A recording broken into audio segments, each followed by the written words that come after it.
Right now, as you sit safely in your room, the very fabric of reality is stretching apart, but it is tearing at a speed that the laws of physics explicitly forbid. We have spent centuries building a perfect mathematical model of the universe, a cathedral of logic that explains everything from the birth of stars to the atoms in your blood. But deep in the cold vacuum of space, that cathedral is crumbling because the universe is expanding at two completely different speeds depending on where we choose to look. This is not a calculation error or a glitch in our telescopes. It is a fundamental crack in the foundation of reality that suggests we do not understand the cosmos at all. Scientists call this the Hubble tension, a sanitized name for a crisis that implies our universe might be breaking apart, or that our physics is fundamentally wrong. Imagine measuring your height and finding you are 6 feet tall, then measuring again with a different ruler and finding you are 5 feet tall, and realizing both rulers are perfect.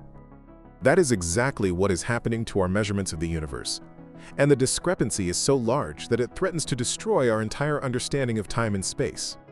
When we look at the ancient universe, the afterglow of the Big Bang tells us precisely how fast the cosmos should be expanding today, and the math is undeniable. But when we look at the nearby universe, at the exploding stars and pulsating galaxies in our own neighborhood, we see them rushing away from us much faster than they should be. The difference is 9%, a gap so massive in the world of precision physics that it implies an unknown force is dragging our galaxy into the dark. For years, astronomers clung to the desperate hope that our instruments were broken, because the alternative was admitting that the laws of nature are changing before our eyes. They waited for the James Webb Space Telescope to launch, praying that its golden mirrors would reveal a simple mistake and restore order to a chaotic universe. But James Webb did not save us. It stared into the abyss and confirmed that the paradox is real, effectively screaming that our model of reality is dead. We are now facing the terrifying possibility that we live inside a cosmic bubble, a local void, where the rules of the universe are different from the outside world. If this is true, then everything we see, every star and every galaxy, is part of a grand illusion created by our isolation in a dark corner of the cosmos. The data suggests we are trapped in a low-density void 2 billion light-years wide, causing matter to rush away from us like water draining from a sink. This would mean that Earth is not in a normal part of the universe, but in a unique, empty wasteland that distorts every single observation we make. But there is a darker theory, one that suggests an early form of dark energy existed shortly after the Big Bang and shattered the timeline of expansion forever. If early dark energy existed, it would mean the universe was born with a self-destruct mechanism that accelerated its growth before we even existed to measure it. The implications of this paradox affect the age of the universe itself, suggesting the cosmos might be 1 billion years younger than we thought, making our existence impossible. We have found stars that appear to be older than the universe they inhabit, a logical nightmare that proves something is fundamentally broken in our perception of time. The crisis has reached a breaking point, a 5 sigma event, which in the language of statistics means there is a 1 in a million chance this is a fluke. Nature is trying to tell us something urgent, that the universe is not the stable, predictable clockwork mechanism we wanted it to be, but a chaotic storm. We are essentially drifting on a raft in the middle of a dark ocean, realizing that the currents beneath us are moving faster than the horizon itself. The standard model of cosmology, our Bible of physics, has successfully predicted everything for decades, but it has finally met an enemy it cannot defeat: the data. Some physicists are now whispering that we need new physics, a polite way of saying we need to tear down the library and start over from scratch. This new physics might involve phantom energy, a theoretical force that grows stronger over time until it eventually rips every atom in your body apart. Or it might involve primordial magnetic fields that have threaded the cosmos since the dawn of time, warping the path of light and confusing our sensors. Every solution we propose is more terrifying than the problem, because each one requires us to accept that the universe is stranger and more hostile than we imagined. The tension is not just about numbers on a page, it is about the ultimate fate of the universe and whether we will freeze in darkness or burn. If the expansion is accelerating uncontrollably, we are heading toward the Big Rip, where the space between molecules becomes so vast that matter ceases to exist. We look at the stars and see history, but the history we are reading might be a lie written by light that has been distorted by invisible voids. The James Webb Telescope was supposed to resolve the tension, but instead, it sharpened the image of the crisis, removing the blurry, comforting fog of uncertainty. We now have crystal-clear evidence that the universe is misbehaving, and the discrepancy is built into the very architecture of the cosmos itself. This is the moment where science stops being a study of what is and becomes a desperate search for what is missing from our picture of reality. Are we observing the effects of colliding parallel universes? Or is gravity leaking into another dimension, weakening its hold on the galaxies we see? The KBC void hypothesis suggests we are living in a celestial desert, a vast region of nothingness that makes our local expansion appear deceptively fast. If true, it means we are cosmic orphans, separated from the rest of the dense universe, drifting in a bubble that distorts our view of everything. But if the void hypothesis fails, we are left with the darker option. That dark energy is evolving, growing more potent and aggressive as time ticks forward. We are trying to measure the size of a room while the walls are moving away from us at the speed of light, and the ruler is changing length. The paradox forces us to confront the limitations of the human mind as we try to comprehend a geometry that bends and stretches beyond 3 dimensions. Every time we peer deeper into the dark, we find more questions, more anomalies, and more evidence that the universe is not designed for us to understand. The Hubble tension is the crack in the windshield that tells you the crash is coming, a warning sign that our physics is about to shatter.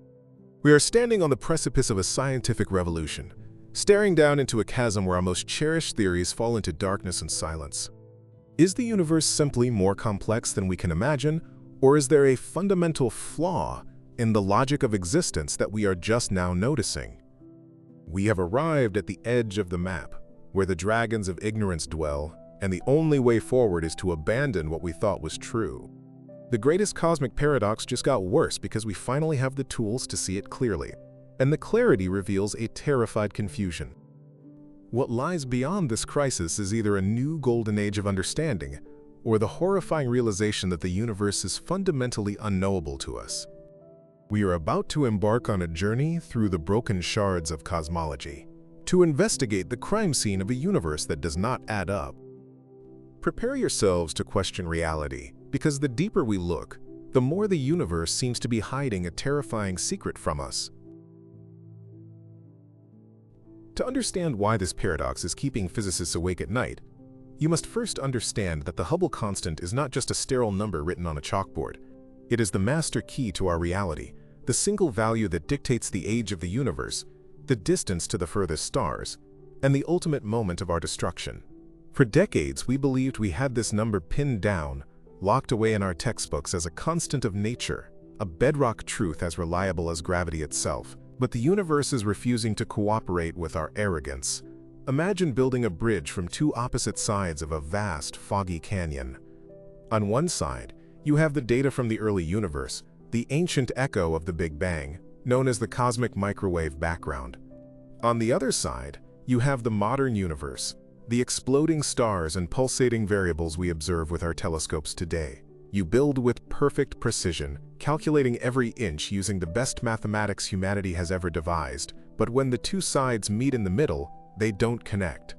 They miss each other by a margin so massive that the bridge collapses into the abyss. That is the Hubble tension. It is not a gap. It is a chasm that suggests we do not know where we are or when we are. The investigation begins with our cosmic yardsticks, the tools we use to measure the infinite dark. For over a century, astronomers have relied on a specific type of star to map the cosmos, the Cepheid variable. These are not your average, stable stars. They are dying giants, pulsating rhythmically like a cosmic heartbeat. In 1908, Henrietta Swan Leavitt discovered that the speed of this heartbeat is directly related to the star's true brightness. This was a revelation that gave us the keys to the kingdom. By comparing how bright a Cepheid looks to how bright we know it actually is, we can calculate its exact distance from Earth. It sounds simple, like reading a lighthouse beacon in a storm. But when we use this method to measure the expansion rate of the local universe, the universe we live in right now, we got a number that shouldn't exist. 73 kilometers per second per megaparsec. This number is fast. It is aggressive. It implies a universe that is tearing itself apart with a violence we did not anticipate. It tells us the cosmos is younger, wilder, and more volatile than our theories allow. But there is a second team of investigators looking at the crime scene from the opposite end of time, and their evidence is just as solid, which makes the contradiction even more terrifying. This team doesn't look at stars. They look at the ghost of the Big Bang itself. The Planck satellite spent years staring at the cosmic microwave background, the oldest light in the universe, imprinted on the sky when the cosmos was just 380,000 years old. This is the baby picture of our reality, a map of the seeds that would eventually grow into galaxies and superclusters. The physics of this early era is simple, governed by the interactions of plasma and gravity that we can simulate with perfect accuracy. When we take this ancient map and run the clock forward by 13.8 billion years, predicting how fast the universe should be expanding today, we get a completely different number, 67 kilometers per second per megaparsec. The difference between 67 and 73 might seem small to a layman, but in the precision world of cosmology, it is a 5 sigma discrepancy.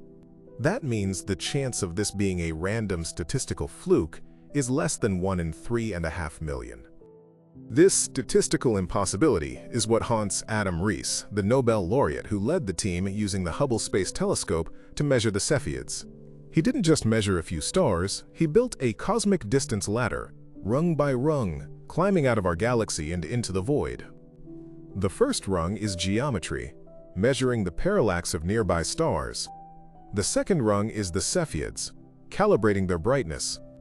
The third rung connects these Cepheids to type Ia supernovae, stellar explosions so consistent they are known as standard bombs. These explosions are visible across billions of light years, allowing us to extend our ruler to the edge of the observable universe.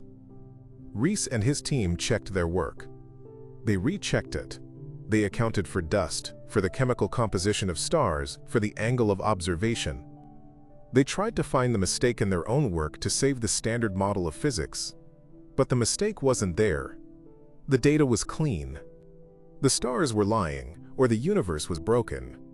The expansion they saw was undeniably 73, and it stood in direct defiance of the 67 predicted by the Big Bang. For a long time, the scientific community clung to a sliver of hope.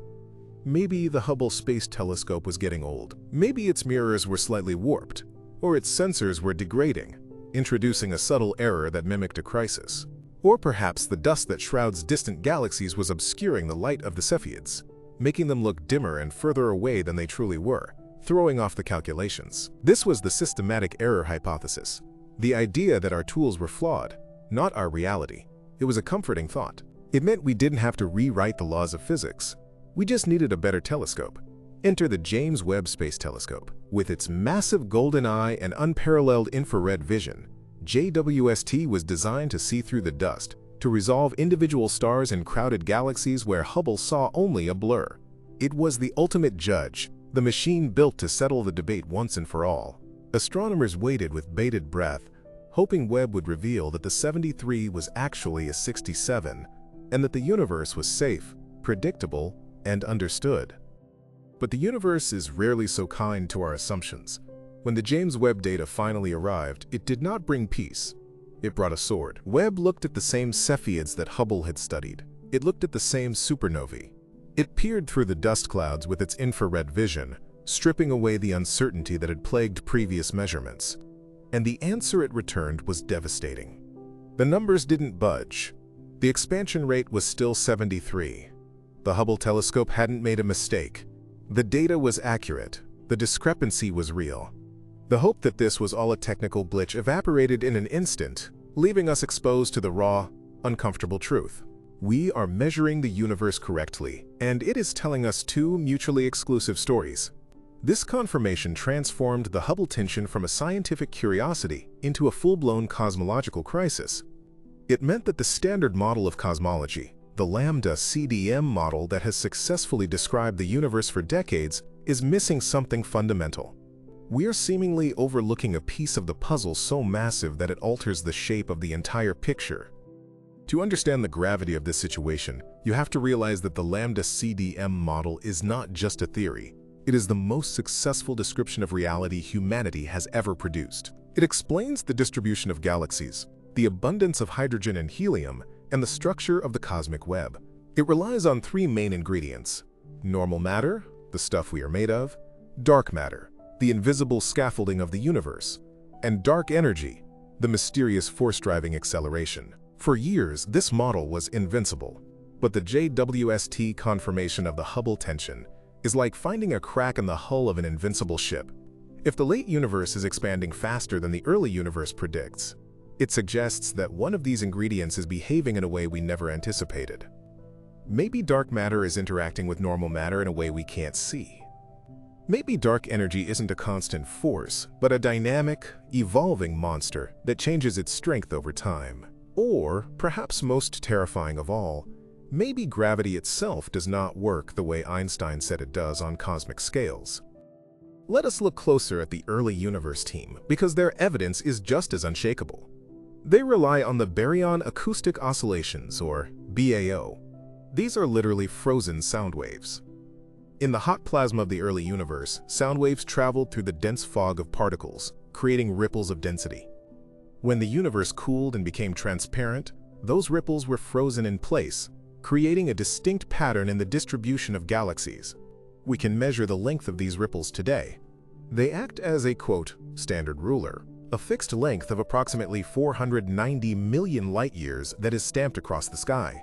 By measuring how big this ruler looks at different distances, we can map the expansion history of the universe with incredible precision. And every time we use this ruler, it points back to the number 67.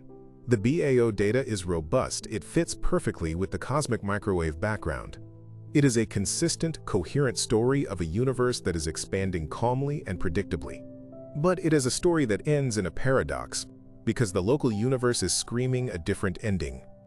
So we have two perfect measurements that contradict each other, and this contradiction implies something terrifying about our position in space. One potential solution to the paradox is the local void hypothesis, also known as the KBC void.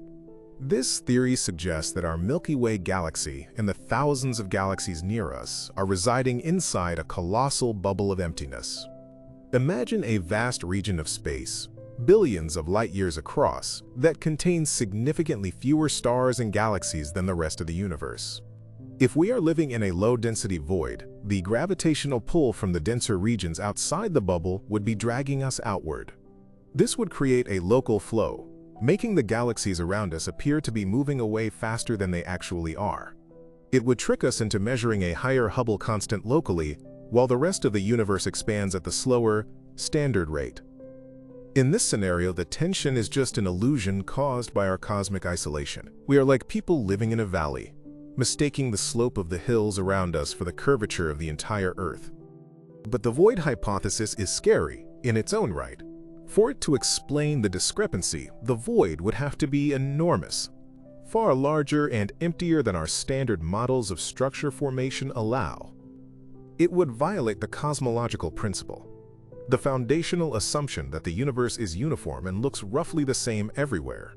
If the KBC void is real, it means we live in a special, freakish corner of the cosmos, a cosmic desert that defies statistical probability.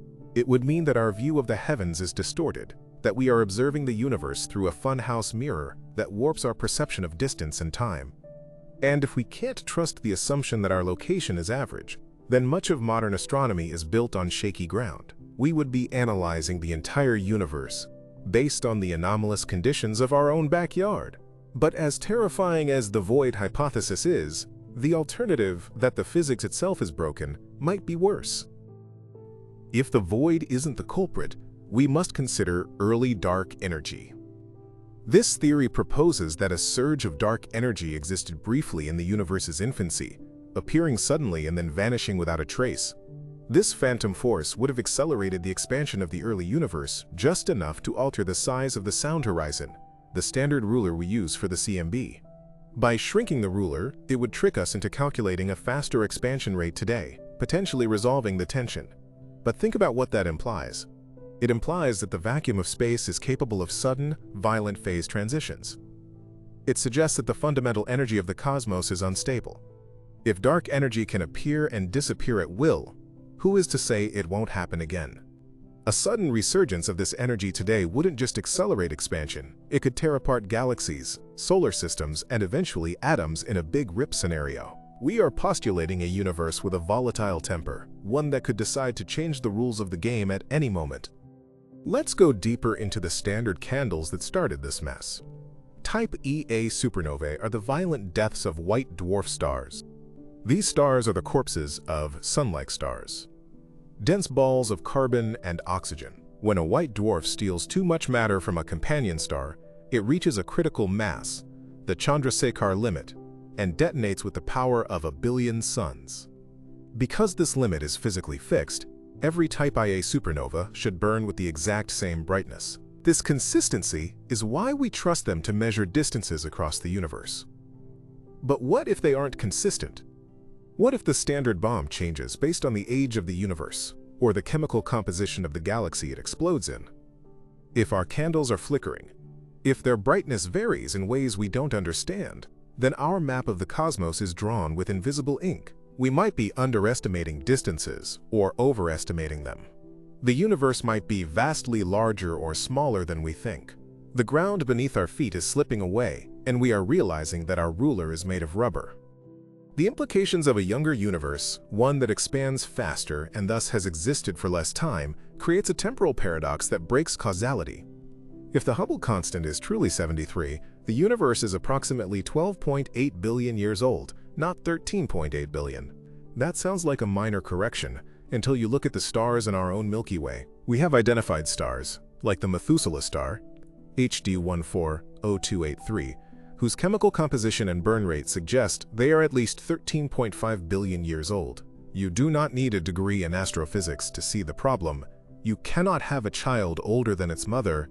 You cannot have stars that formed before the universe itself existed. This logical impossibility suggests that either our understanding of stellar evolution is deeply flawed, or our understanding of time itself is wrong. We are staring at a chronological crime scene where the body was born before the murder took place. It forces us to question the linearity of cosmic time, or accept that we are missing a massive chunk of the story of creation. Some physicists have turned to even more exotic explanations, invoking interacting dark radiation, or decaying dark matter. Imagine if dark matter, the invisible glue holding galaxies together, is slowly rotting away. As it decays, it turns into dark radiation, a lighter, faster-moving form of energy that doesn't clump together. This would reduce the gravitational drag on the universe, allowing expansion to speed up over time. It fits the data, it solves the tension, but it paints a picture of a dying universe. A universe where the very substance that gives structure to existence is evaporating into a useless mist. It suggests a cosmos that is not just expanding, but dissolving. The majestic spiral arms of galaxies, the tight clusters of stars, all of it is being held together by a glue that is losing its stickiness. Slowly, imperceptibly, the universe is unbinding itself, preparing to drift apart into a cold, dark, structureless void where nothing can ever form again. We must also consider the role of gravity. General relativity, Einstein's masterpiece, has passed every test we've thrown at it, from the bending of light during an eclipse to the detection of gravitational waves, but we have only tested it on small scales, the solar system, or binary black holes. We have never tested it on the scale of the entire universe. What if gravity weakens over vast distances? What if the inverse square law is just a local approximation? Modified gravity theories, like MOND, suggest that on the scale of superclusters, gravity behaves differently. If gravity is leaking out of our universe into higher dimensions, or if it simply gives up the ghost over billions of light years, it would look exactly like an accelerating expansion. But rewriting gravity is a dangerous game. If you pull that thread, the entire tapestry of physics unravels. Black holes, time dilation, orbital mechanics, everything becomes suspect. We would be admitting that for the last 100 years we have been studying a special case, ignorant of the true universal law governing the dark. The James Webb Telescope was supposed to be the peacemaker, but by confirming the discrepancy, it has become the harbinger of chaos. It has shown us that the systematic error was a fantasy. The red giant branch stars, another method of measuring distance, also agree with the Cepheids. The TRGB method, tip of the red giant branch, uses the brightest point of red giant stars as a standard candle. And guess what? They point to a high Hubble constant too. Now we have Cepheids, supernovae, and red giants all singing the same song. The universe is fast, the universe is young, the universe is breaking. Against them stands the cosmic microwave background and the baryon acoustic oscillations, chanting, "The universe is slow, the universe is old, the universe is stable." It is a cosmic choir singing in dissonance. The fact that multiple independent methods in the local universe agree with each other makes the tension impossible to ignore. It is not a mistake in one tool. It is a fundamental truth about the local universe that contradicts the fundamental truth of the early universe. Let's pause and feel the existential weight of this. We are small creatures on a rock orbiting a mediocre star, trying to measure the breathing rate of a living cosmos. We thought we had the patient's pulse. We thought we knew the diagnosis. But now the patient is thrashing. The Hubble tension is a sterile term for what feels like a betrayal. Science relies on the principle that the laws of physics are the same everywhere and everywhen. If the expansion rate is changing in ways we can't predict, it means the future is unknowable. We can no longer confidently say how the universe will end. Will it expand forever into a big freeze? Will it rip apart? Or will it undergo some new violent transition driven by this unknown energy? We are like sailors who just realized their compass doesn't point north anymore, floating in a sea that is getting wider and darker by the second. The psychological impact on the scientific community is palpable. Certainty has been replaced by anxiety. There is a concept in cosmology called the look-back time. When we look at distant objects, we are looking into the past. Webb looks back 13 billion years. Planck looks back 13.8 billion years. Hubble looks back a few billion years. We are trying to stitch together a movie of the universe's life from these snapshots, but the movie has a plot hole in the middle. The character, the universe, ages differently depending on which scene you watch. In the opening scene, CMB, it grows slowly. In the final scene, today, it grows fast. The middle scenes are missing or blurry.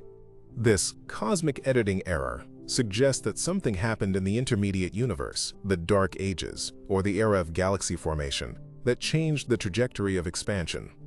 Was there a phase transition? Did the nature of the vacuum change? Did neutrinos interact in unexpected ways? We are missing the turning point of the story, the moment where the plot twisted. And without that scene, we don't understand the movie. We don't understand our own origin story. Consider the cosmic dipole. As we move through the universe, the CMB looks slightly hotter in the direction we are moving and colder in the opposite direction. This is the Doppler shift. We subtract this to get the rest frame of the universe. But recent studies suggest that even this might be wrong. Some measurements indicate that the dipole is shared by quasars and radio galaxies, but the magnitude is different. This hints that maybe we aren't just moving through space. Maybe space itself flows. A bulk flow of matter, a massive river of galaxies moving towards some unknown great attractor, far larger than anything we've mapped. If we are caught in a current we can't see, our velocity measurements are tainted. We might be drifting towards a monster in the dark, measuring our speed relative to the water, not realizing the whole ocean is moving. This dark flow would be a violation of everything we hold dear about cosmic uniformity.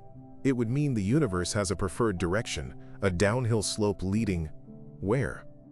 The precision of modern cosmology has become its own worst enemy. In the 1990s, we argued whether the Hubble constant was 50 or 100. Today, we argue whether it is 67 or 73. The error bars have shrunk so much that they no longer overlap. This is precision breeding panic. We have refined our ignorance to a decimal point. We know exactly how much we don't know.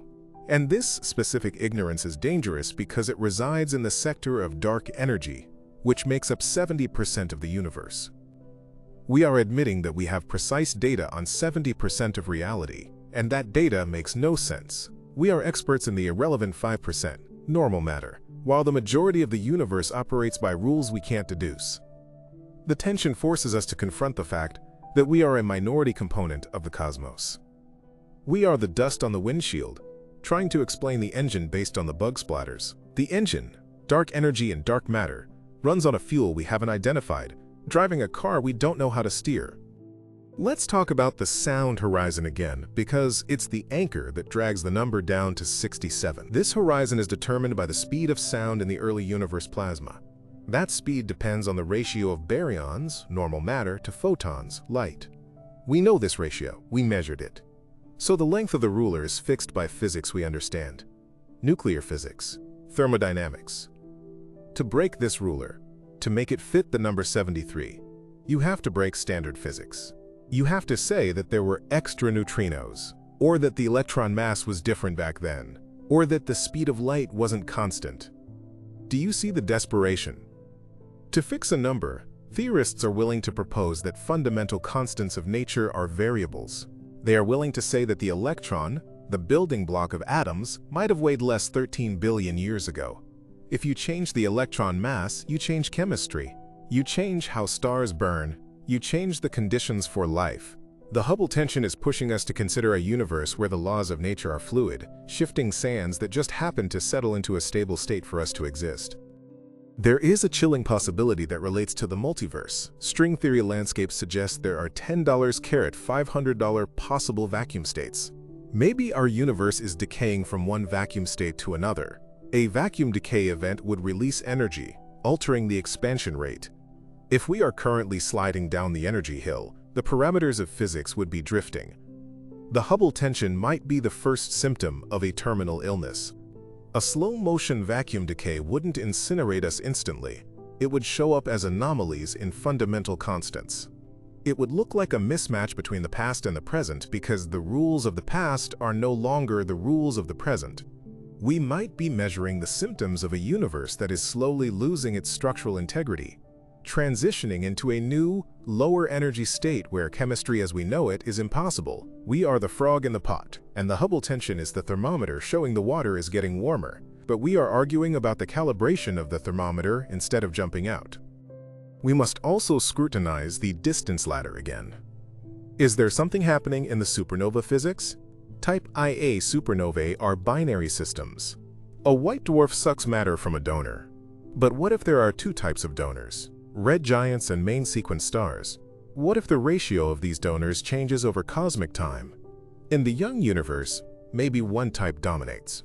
In the old universe, the other. If they explode with slightly different brightnesses, and we treat them as the same, we introduce a bias. We think the distant ones are fainter because they are far away, but maybe they are just intrinsically dimmer. This would fix the tension. It would save the standard model, but it would destroy the utility of supernovae as tools. It would mean we can't trust the brightest lights in the universe. It would blind us to the true scale of the cosmos. We would be back to guessing distances. Lost in the dark without a candle. And recent studies hint that supernovae do vary with the age of their host galaxy.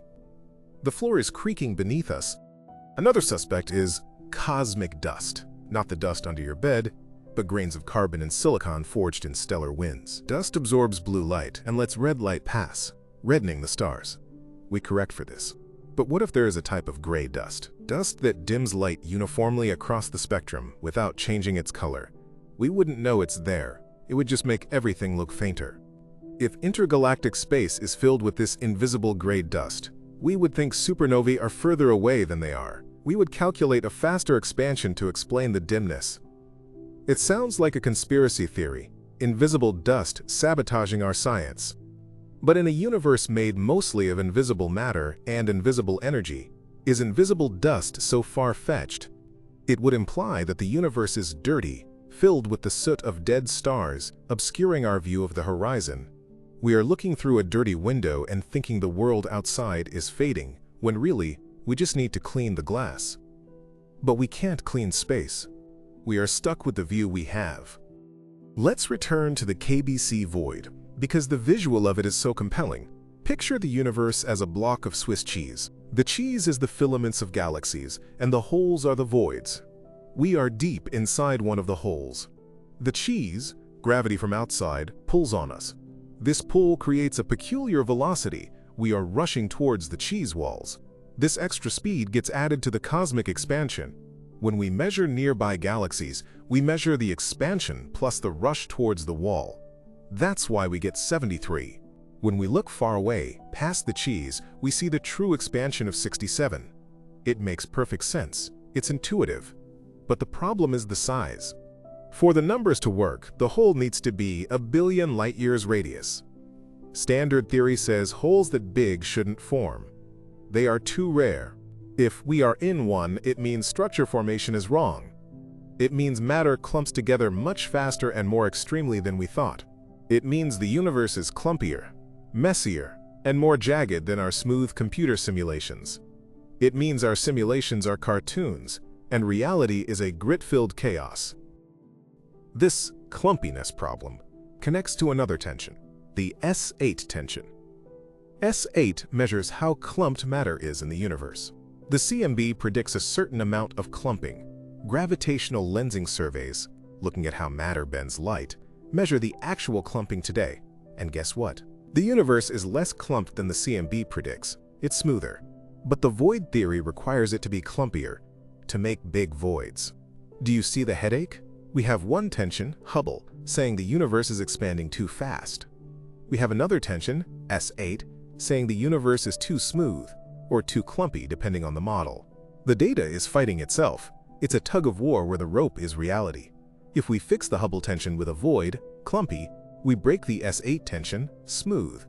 If we fix S8 with decaying dark matter, we break Hubble. It's like a game of whack-a-mole, where every time you hit a problem, two more pop up. This suggests that the underlying framework, the lambda CDM model, is fundamentally incapable of holding all the data together. It is a suit that no longer fits the growing body of the universe. The disconnect is so severe that conferences are being held with titles like Beyond Lambda CDM. Scientists are gathering to mourn the death of the standard model, but they have nothing to replace it with. String theory, loop quantum gravity. None of them offer a precise prediction for the Hubble constant that solves the problem. We are in a scientific interregnum, a time between kings. The old king, standard model, is dying, and the new king has not been born. This is a dangerous time. History tells us that when models break, paradigms shift. We went from Earth-centered to sun-centered, from Newton to Einstein. We are due for the next shift. But shifts are violent. They require destroying the old ways. Are we ready to abandon the Big Bang Theory? Are we ready to accept a cyclic universe or a holographic universe? The Hubble tension is the first tremor of the earthquake that will level the city of physics. And we are just standing there, watching the cracks form in the pavement, arguing about the Richter scale. Think about the age of precision. We measure time with atomic clocks that lose a second every billion years. We measure gravitational waves that distort Earth by less than the width of a proton. We are masters of measurement. And yet, the most basic property of the universe, how fast it is growing, eludes us. It mocks us. It suggests that there is an inherent fuzziness to the cosmos on large scales.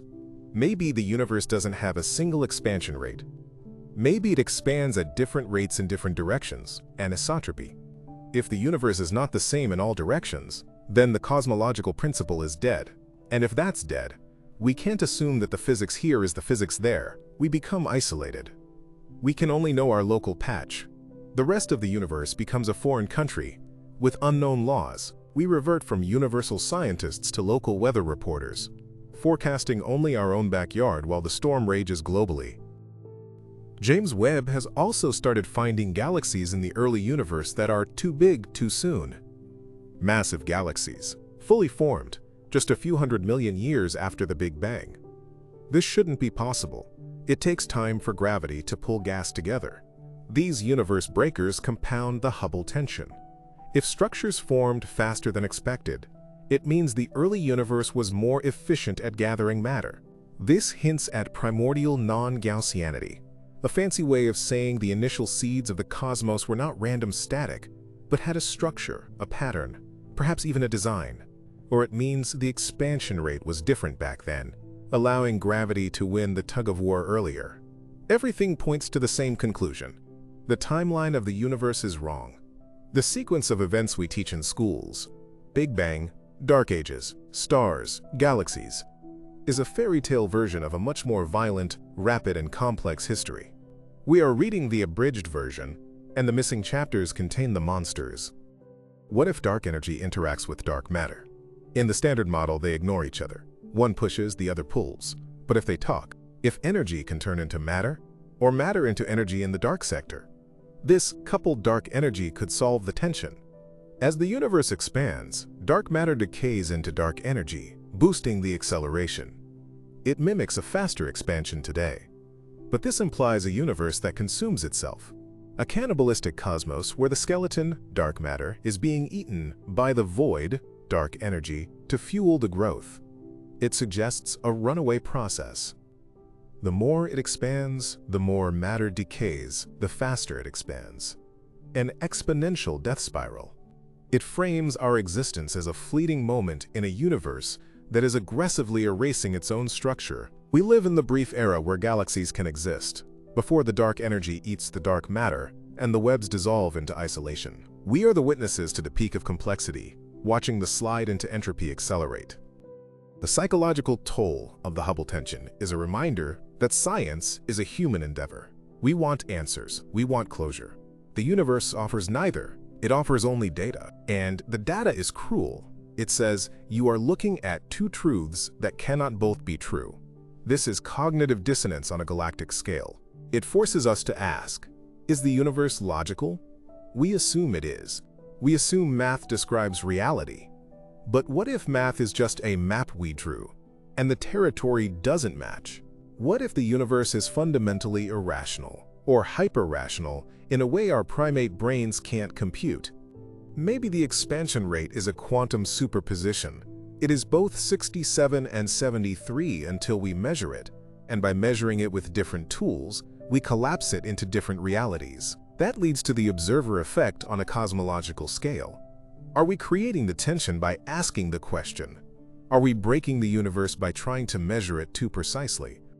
Let's focus on the H0 LICAO-W collaboration. Yes, that's the real acronym. They used quasars, supermassive black holes feeding on gas, as lenses. They measured the time delay of light flickering from these quasars. It's a purely geometric method, independent of Cepheids and independent of the CMB. And what did they find? A number closer to 73. This was the nail in the coffin for the Cepheids are wrong argument. Quasars agree with Cepheids. The local universe is consistent. It is definitely expanding fast.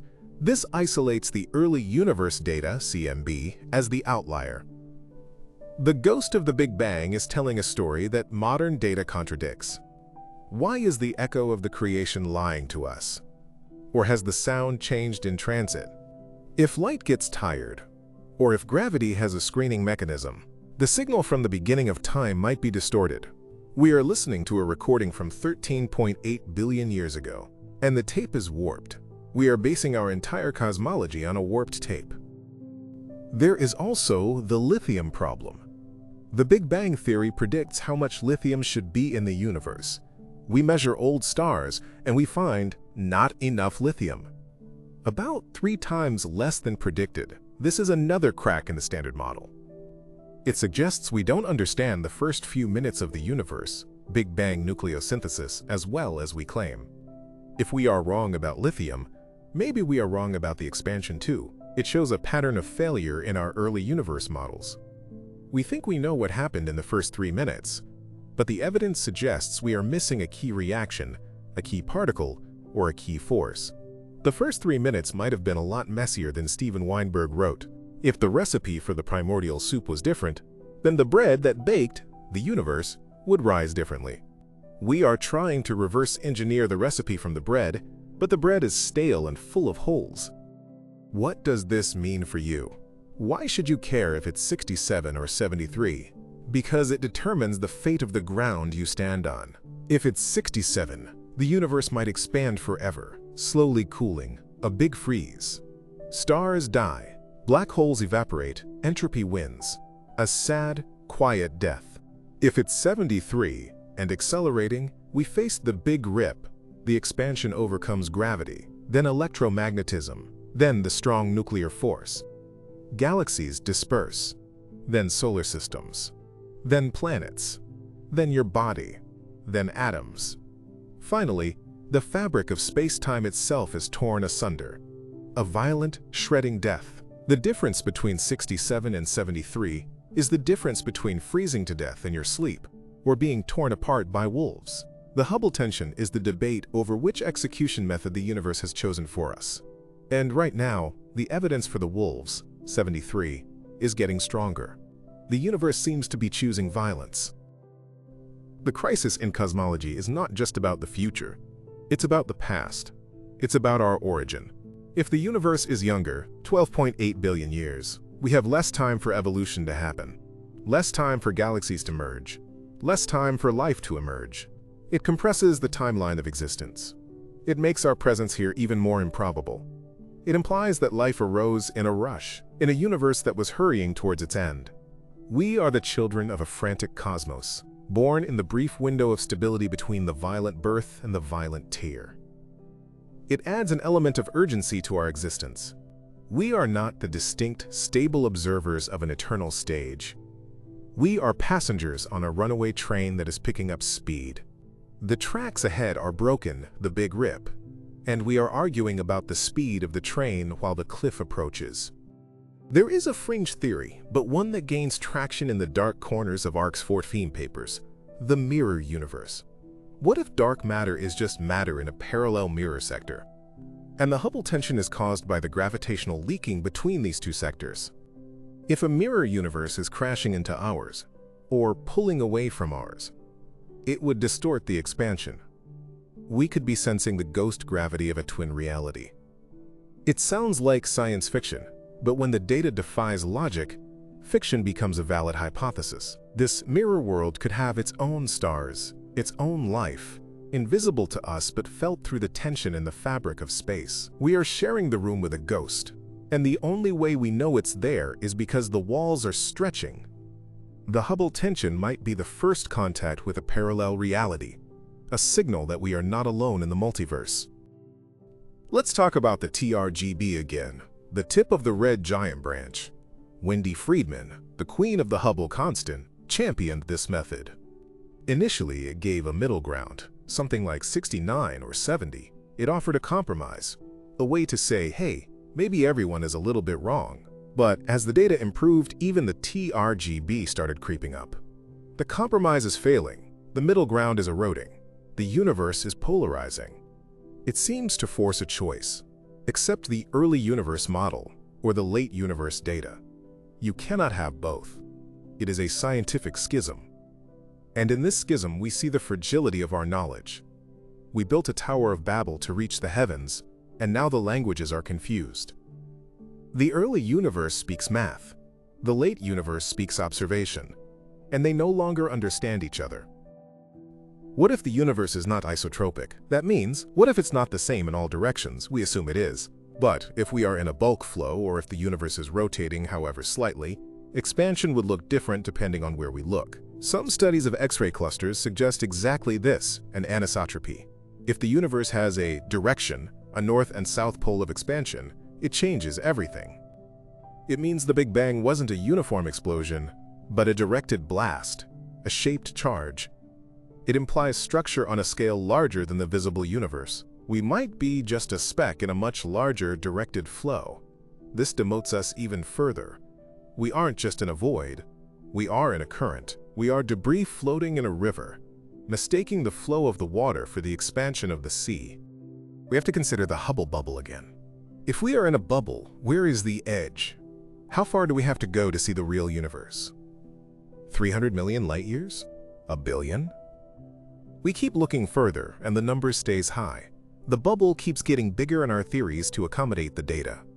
At some point, the bubble becomes the universe. If the local environment extends for billions of light years, it's not local anymore. It's the reality. Maybe there is no outside. Maybe the region of space we occupy is the standard, and the CMB interpretation is the illusion. Maybe the early universe was different, and the physics changed as it cooled. Phase transitions happen in water, ice to liquid. Why not in space-time?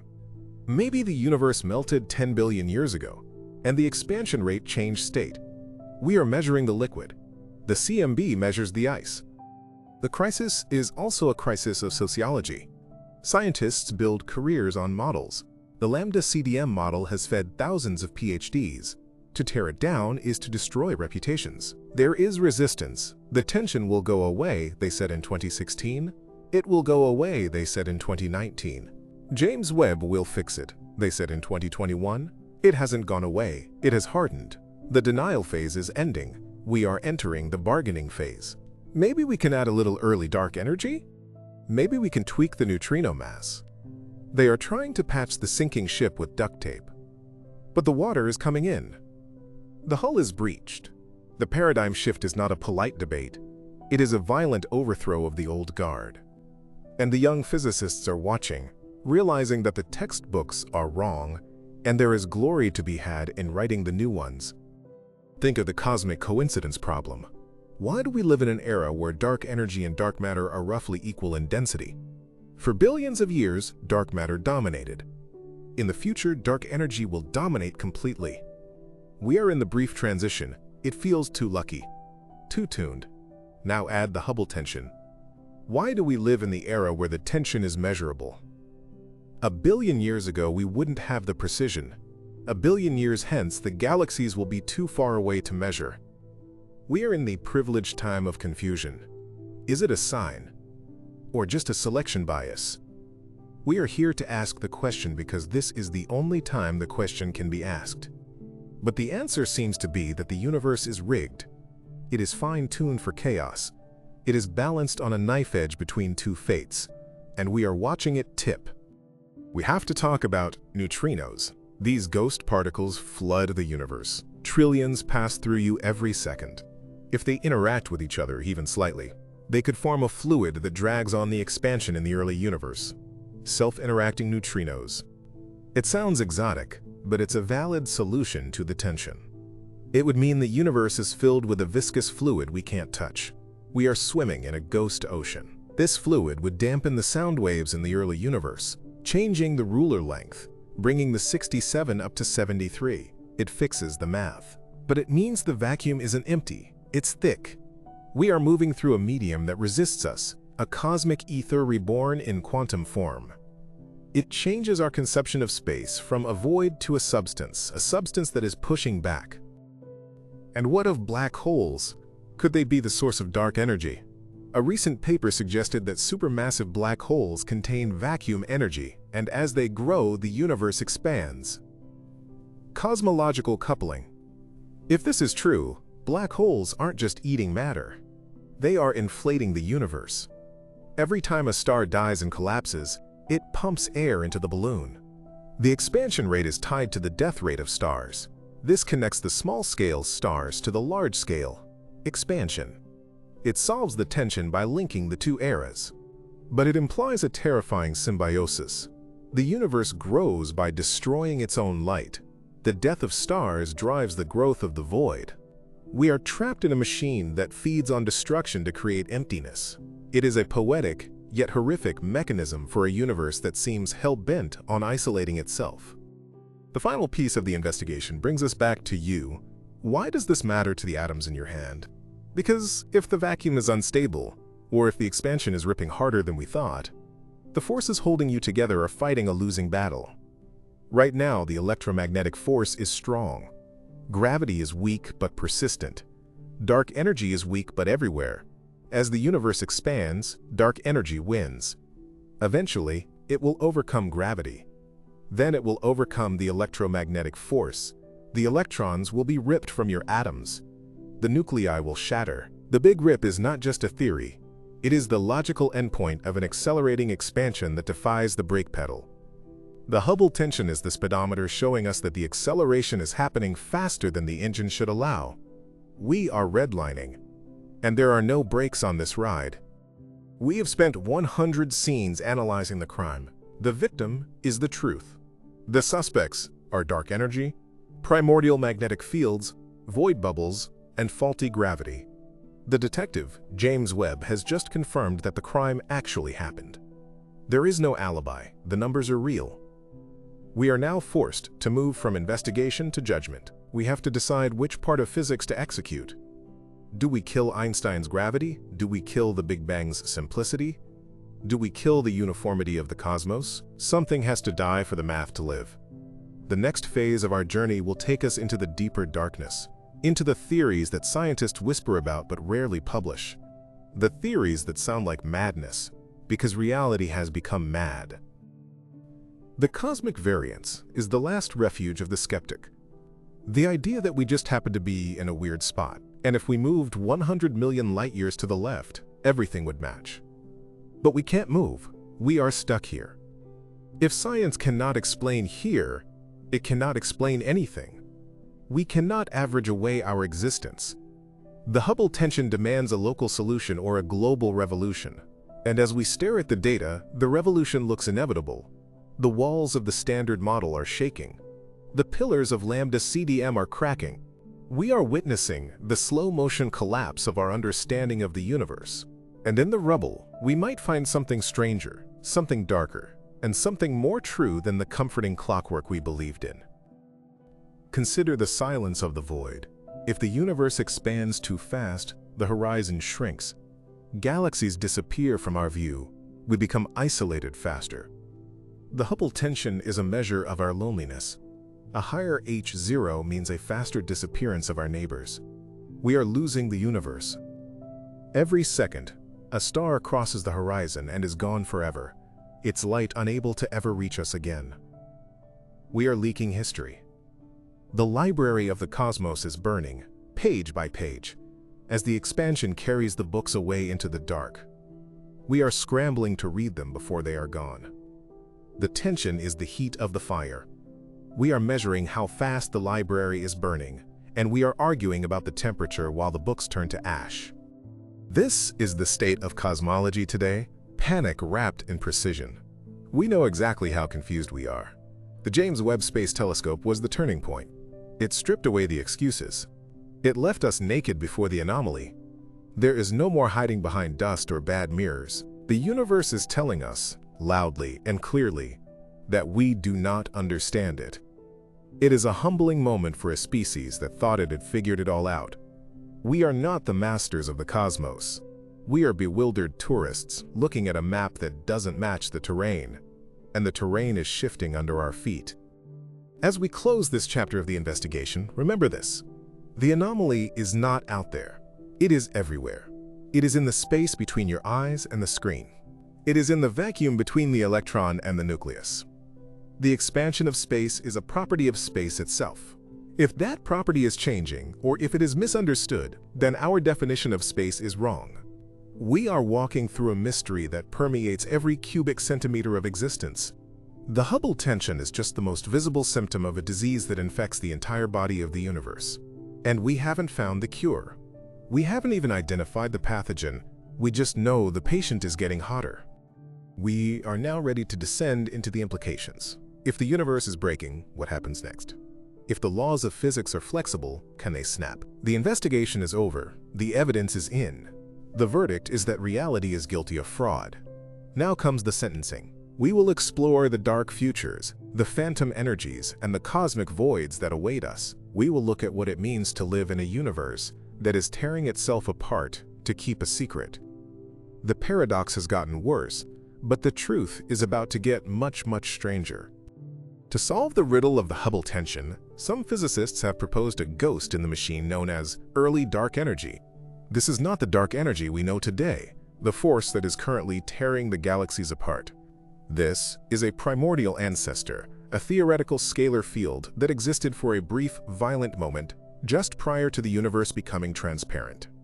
Imagine the early universe not just as a hot soup of particles, but as a pressurized vessel containing a volatile explosive that detonated 380,000 years after the Big Bang. This early dark energy would have acted like a cosmic steroid, injecting a sudden burst of repulsive gravity into the plasma. This injection would have accelerated the expansion rate of the infant universe, forcing the sound horizon, our standard ruler, to shrink.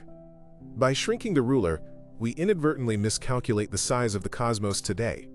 If this theory holds, it resolves the mathematical discrepancy, but at a terrible cost. It implies that the fundamental forces of nature are not constant. It suggests that the vacuum of space is capable of undergoing sudden, catastrophic phase transitions, switching forces on and off like a flickering light bulb in a haunted house. The mechanism of early dark energy is terrifyingly precise. For it to work, it must appear, dominate the energy budget of the universe for a fraction of cosmic time, and then vanish completely before the epoch of galaxy formation. It acts like a hit-and-run driver in the laws of physics. If it stayed too long, it would have prevented galaxies from clumping together, and we wouldn't be here. If it arrived too early, it would have altered the synthesis of elements.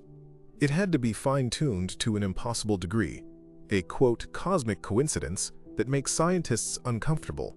Why would a field exist solely to tweak the expansion rate by 10% and then disappear without a trace?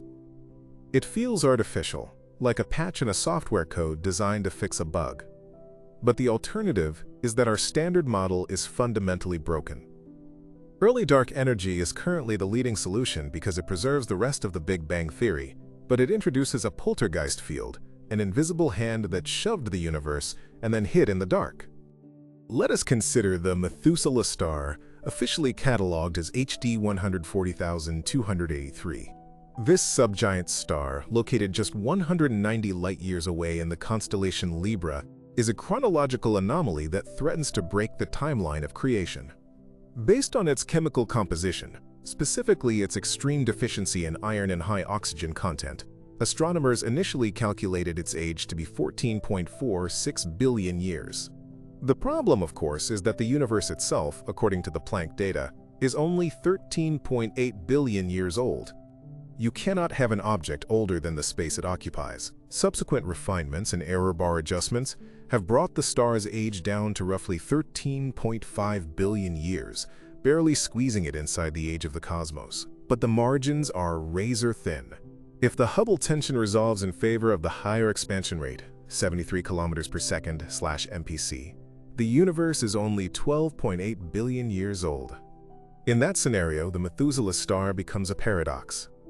It becomes a relic from a time before time, a piece of matter that predates the Big Bang, or evidence that our dating methods for both stars and the universe are catastrophically flawed. The existence of HD 140,283 forces us to confront the crisis of time. Determining the age of a star is an exercise in nuclear forensics. We look at the spectral lines, the fingerprints of elements in its atmosphere. Stars are fusion reactors that convert hydrogen into helium and then into heavier metals. The ratio of these elements tells us how long the reactor has been running. The Methuselah star is almost pure hydrogen and helium, a composition that screams population 2, the second generation of stars born from the pristine gas of the early cosmos.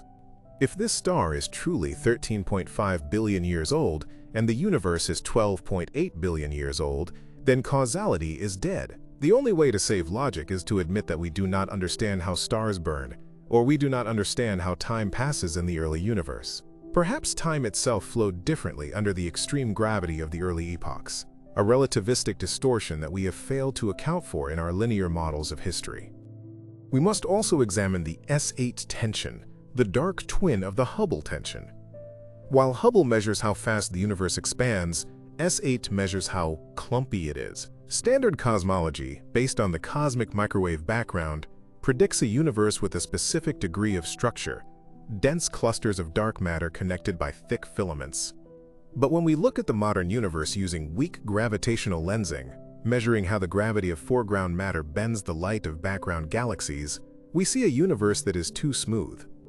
The value of S8 is lower than predicted. The matter is spread out more thinly than it should be. It is as if some force is smoothing out the cosmic web, eroding the peaks of density. This contradicts the void hypothesis, which requires more clumpiness to create the voids. We're caught in a crossfire. One set of data says the universe is too fast, another says it is too smooth, and no single theory can explain both without breaking the laws of physics. The smoothness of the modern universe suggests that dark matter might not be the cold, collisionless ghost we think it is. In the standard cold, dark matter model, particles interact only via gravity. They clump together perfectly. But if dark matter has self-interactions, if the particles can bounce off each other or annihilate or decay, it would change the structure of the cosmos. Warm dark matter or fuzzy dark matter theories propose that the particles are lighter, moving faster, and washing out the small-scale structures. Imagine trying to build a sandcastle with dry sand versus wet sand. The properties of the grains dictate the shape of the castle. If dark matter is decaying into dark radiation, it would lose mass over time, reducing the gravitational glue holding the clusters together. This would explain the low S8 value. The universe is becoming smoother because its skeleton is slowly dissolving into energy, losing its grip on the galaxies it anchors. Let us return to the local void and the motion of our own galaxy. We are moving at approximately 630 kilometers per second relative to the cosmic microwave background. This is our peculiar velocity. We are not sitting still, we are falling. But falling towards what? We are being pulled towards the Great Attractor, a gravitational anomaly in the direction of the Centaurus constellation. But when we look past the Great Attractor, we find an even bigger monster, the Shapley supercluster. And behind us there is a push, the dipole repeller. This is a region of such profound emptiness that it effectively pushes us away. We are caught in a cosmic river, flowing from the void towards the cluster. This flow affects our measurements. If we are surfing a gravitational wave, our speedometer is wrong. We think the universe is expanding fast, but maybe we are just sliding downhill into a gravitational valley. The Hubble tension might be the result of us measuring our own fall and mistaking it for the expansion of the world. The dipole repeller is a terrifying concept because it gives nothingness a force. In general relativity, gravity is attractive. Mass pulls. But the absence of mass, relative to the average, acts like a repulsive force. The KBC void is effectively a negative mass, a hole in the fabric of density that shoves matter away. We are being exiled from the void. This dynamic creates a bulk flow that extends for hundreds of millions of light years. The scary part is the scale. Standard cosmology says these flows should average out on large scales. They shouldn't exist across a billion light years. But they do. We are observing coherent motion across scales that should be random. This dark flow hints that the structure of the universe is not uniform, but has a preferred direction, an axis of flow that points towards something beyond the observable horizon. A structure so massive it is dragging our entire observable universe towards it. This brings us to the cosmological principle violation. The principle states that the universe is isotropic, the same in all directions, and homogeneous, the same in all locations. It is the Copernican idea writ large. We are not special. But the data from the Hubble tension, the bulk flows, and the S8 tension all suggest that we are in a special place, or at least a unique one. We are in a void, moving in a stream, surrounded by anomalies. If the universe is not isotropic, if it expands faster in one direction than another, then our Friedmann equations, the math that describes the Big Bang, are simplifications that no longer apply. We have been modeling a sphere when we might be living in an ellipsoid. An anisotropic universe would mean that up in the cosmos is different from down, that the laws of expansion depend on where you point your telescope. It breaks the symmetry of space itself. Is it possible that dark energy interacts with the electromagnetic field? Some theorists propose a, quote, chameleon field, a force that changes its properties depending on the density of the environment. In deep space, where density is low, the field is light and exerts a strong repulsive force, dark energy. On Earth, where density is high, the field becomes heavy and hides itself, making it undetectable to our experiments. This chameleon mechanism would explain why we can't find dark energy in the lab, but we see it tearing apart the cosmos. It implies that the laws of physics are environmentally dependent. The force that governs the void is masked in the presence of matter. We are shielded from the true nature of the universe by the very matter that makes up our bodies. We are living in a bubble of ignorance, protected by our own density from the wild, unbridled forces that rule the empty spaces. The James Webb Telescope has also identified little red dots, extremely compact red galaxies in the early universe that harbor supermassive black holes. These objects are too massive and too numerous to be explained by standard accretion models. They suggest that black holes formed before galaxies, or at least alongside them, acting as the seeds of structure. If primordial black holes, PBHs, formed in the first second after the Big Bang, they would alter the expansion history. They would add a component of clumpy matter that acts like dust but also radiates via Hawking radiation.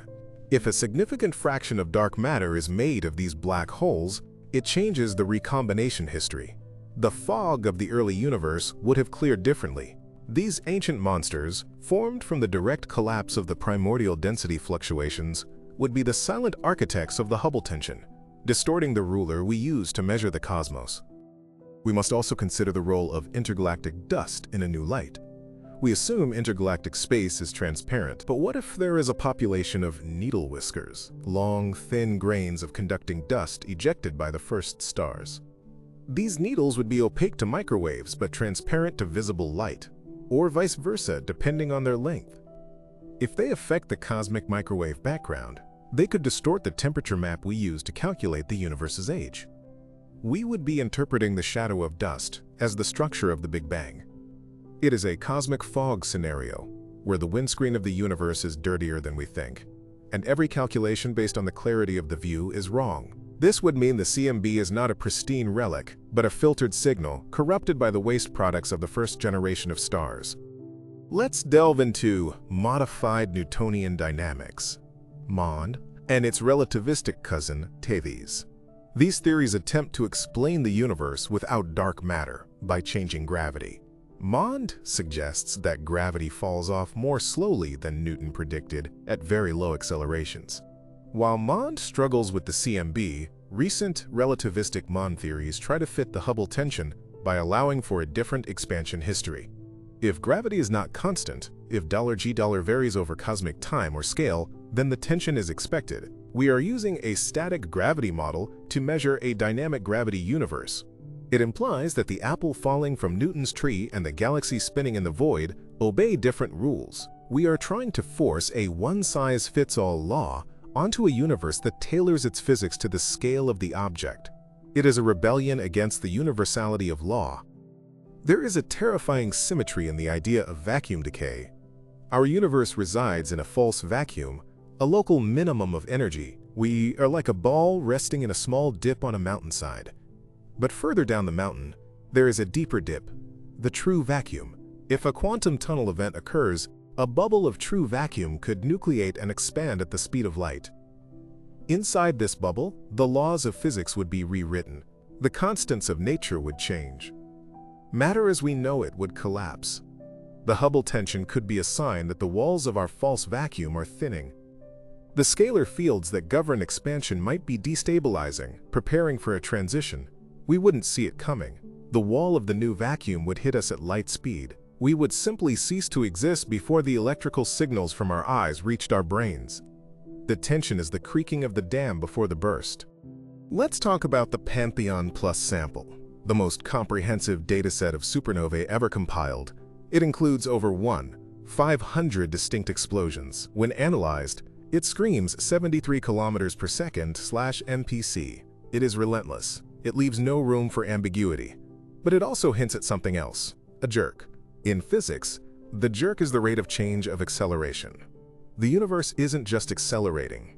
The acceleration is changing. This implies a complex interaction between dark matter and dark energy that evolves. If the equation of state of dark energy, denoted as $W, is not -1, the cosmological constant, but say -1.2, then we are in the phantom regime. Phantom energy increases in density as the universe expands. It grows stronger. It doesn't just push galaxies apart, it will eventually push planets apart, then molecules. The Pantheon data is the first handwriting on the wall predicting the Big Rip. The look-back time distortion creates a house of mirrors. Light travels at a finite speed. We see the moon as it was 1.3 seconds ago, the sun 8 minutes ago, Andromeda 2.5 million years ago. We are trapped in a bubble of the past. We can never see the universe as it is now. We can only infer the present from the ghosts of the past. The Hubble tension is a disagreement between the deep past, CMB, and the recent past, supernovae. The now is missing. We are trying to predict the state of the universe today, but we have no direct access to today beyond our immediate neighborhood. We are extrapolating from fossils. If the laws of physics evolve, our extrapolation is worthless. We are like archaeologists trying to predict the future of a city based on ruins from 5,000 years ago, ignoring the fact that the civilization might have invented the atomic bomb in the meantime. The crisis also revitalizes the tired light hypothesis, a discarded theory from the 1920s. Fritz Zwicky proposed that photons lose energy as they travel vast distances, not because space expands, but because they interact with particles. While debunked by the black body spectrum of the CMB, new variations like hybrid tired light are emerging to explain the JWST impossible galaxies. If light loses energy via some unknown quantum friction, distance measurements based on redshift would be wrong. We would think things are further and moving faster than they are. It is a zombie theory, rising from the grave because the standard model is failing to keep the monsters at bay. The fact that we are reconsidering debunked science shows the depth of our desperation. We are rummaging through the trash bin of history looking for anything that fits the data. Let's zoom into the Cepheid physics again. These stars pulsate because of a layer of doubly ionized helium in their atmosphere, acting like a valve for heat. This mechanism is sensitive to metallicity, the amount of heavy elements in the star. The Cepheids in distant galaxies have different metallicities than the ones in the Milky Way. We apply a correction factor, but is it enough? If the relationship between pulsation and metallicity is nonlinear, or if it depends on the age of the star in a way we haven't modeled, our ladder breaks. We are assuming that a star in a galaxy 100 million light-years away behaves exactly like a star in our backyard. But that galaxy has a different history, a different chemical soup. We are applying local rules to a foreign ecosystem. It is an act of scientific colonialism, assuming our local standards apply universally, and the universe is rebelling against this assumption. The cosmic web itself might be the culprit. The universe is a web of filaments and voids. Calculating expansion in this lumpy universe using the Friedmann equations, which assume smoothness, is an approximation known as back reaction. Some theorists argue that the averaging process itself is flawed. The expansion of the voids pushes against the filaments, creating a complex interplay that mimics dark energy. If back reaction is real, then dark energy doesn't exist. It is a mathematical illusion caused by trying to average a chaotic structure into a smooth equation. We invented a mysterious force to explain the errors in our math. We created a phantom to explain why the map doesn't match the territory, instead of admitting that the map is too simple. The universe is not a sphere. It is a sponge, and we don't know the math of the sponge. The psychological impact of the Big Rip scenario cannot be overstated. In a big freeze, humanity, or its descendants, has trillions of years. We can huddle around the last dying white dwarfs. We can build computers that run on the Hawking radiation of black holes. We can survive. But in a Big Rip, there is a deadline, a hard stop. The horizon closes in. First, the galaxies vanish, then the stars, then the planets, then our bodies. It is a finite countdown. If the phantom dark energy theory is correct, the universe has a lifespan. It is not eternal, it is a ticking clock. And the Hubble tension suggests the clock is ticking faster than we thought. We are not living in an infinite story. We are living in the final chapters of a tragedy. What about the axis of evil? This is a strange pattern in the cosmic microwave background, a cold spot and an alignment of fluctuations that lines up with the plane of our solar system. It shouldn't be there. It implies that the structure of the entire universe is somehow aligned with us, with Earth. This is impossible in the standard model. It violates the Copernican principle.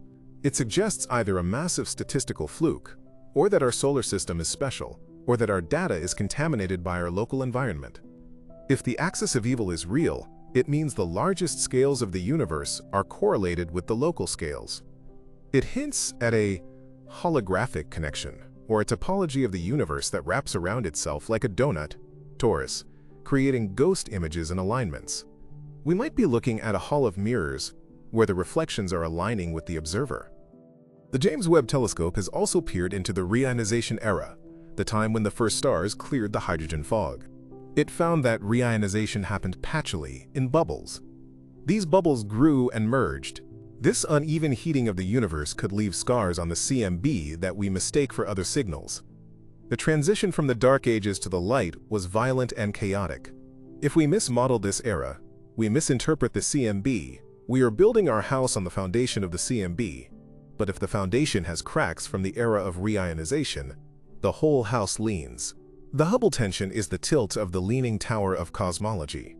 We are trying to prop it up with dark energy, but the ground itself is uneven. Let us look at gravitational waves as the third arbiter, the standard sirens. When neutron stars collide, they release gravitational waves aid, awk, aid, awk, wade, awk, aid, wade, wade, wade. This gives a direct measurement of the Hubble constant, bypassing the distance ladder entirely. The event GW 170,817 gave us a number, roughly 70, right in the middle. But the error bars are huge, because we have only caught one good event with an optical counterpart. We are waiting for more. The universe is teasing us. It gave us one perfect event to whet our appetite, then silence. The gravitational wave detectors, LIGO/Virgo, are listening, but the cosmos is holding its breath. Until we have 50 or 100 such events, the sirens cannot save us. We are stuck in the limbo of low statistics, hoping that the next collision will reveal the truth. The concept of horizons is critical. Every observer in the universe has a particle horizon, the furthest distance light could have traveled to them since the Big Bang, and an event horizon, the furthest distance from which we will ever receive a signal. In an accelerating universe, the event horizon is shrinking in co-moving coordinates. This means galaxies are passing beyond the point of no return. We are losing contact with the universe. The Hubble tension quantifies the speed of this disconnection. A higher Hubble constant means a closer event horizon. It means the observable universe is smaller than we hoped. We are being quarantined by the physics of expansion. The walls of our cell are closing in, not physically, but causally. We are becoming alone in the dark. The dark sector interaction theories are becoming more popular. What if dark matter and dark energy exchange energy? Imagine dark matter decaying into dark energy. This would decrease the gravitational pull, less matter, and increase the repulsive push, more energy. It's a double whammy for expansion. It would explain why the universe seems to be accelerating faster now than in the past. It's a dynamic feedback loop. But it implies that dark matter is unstable. The invisible skeleton of the galaxies is rotting. If dark matter decays, galaxies will eventually unbind. Stars will drift away from their galactic centers. The beautiful spiral structures will dissolve. We are witnessing the temporary structural integrity of a universe that is destined to become a soup of isolated stars. Is the universe rotating?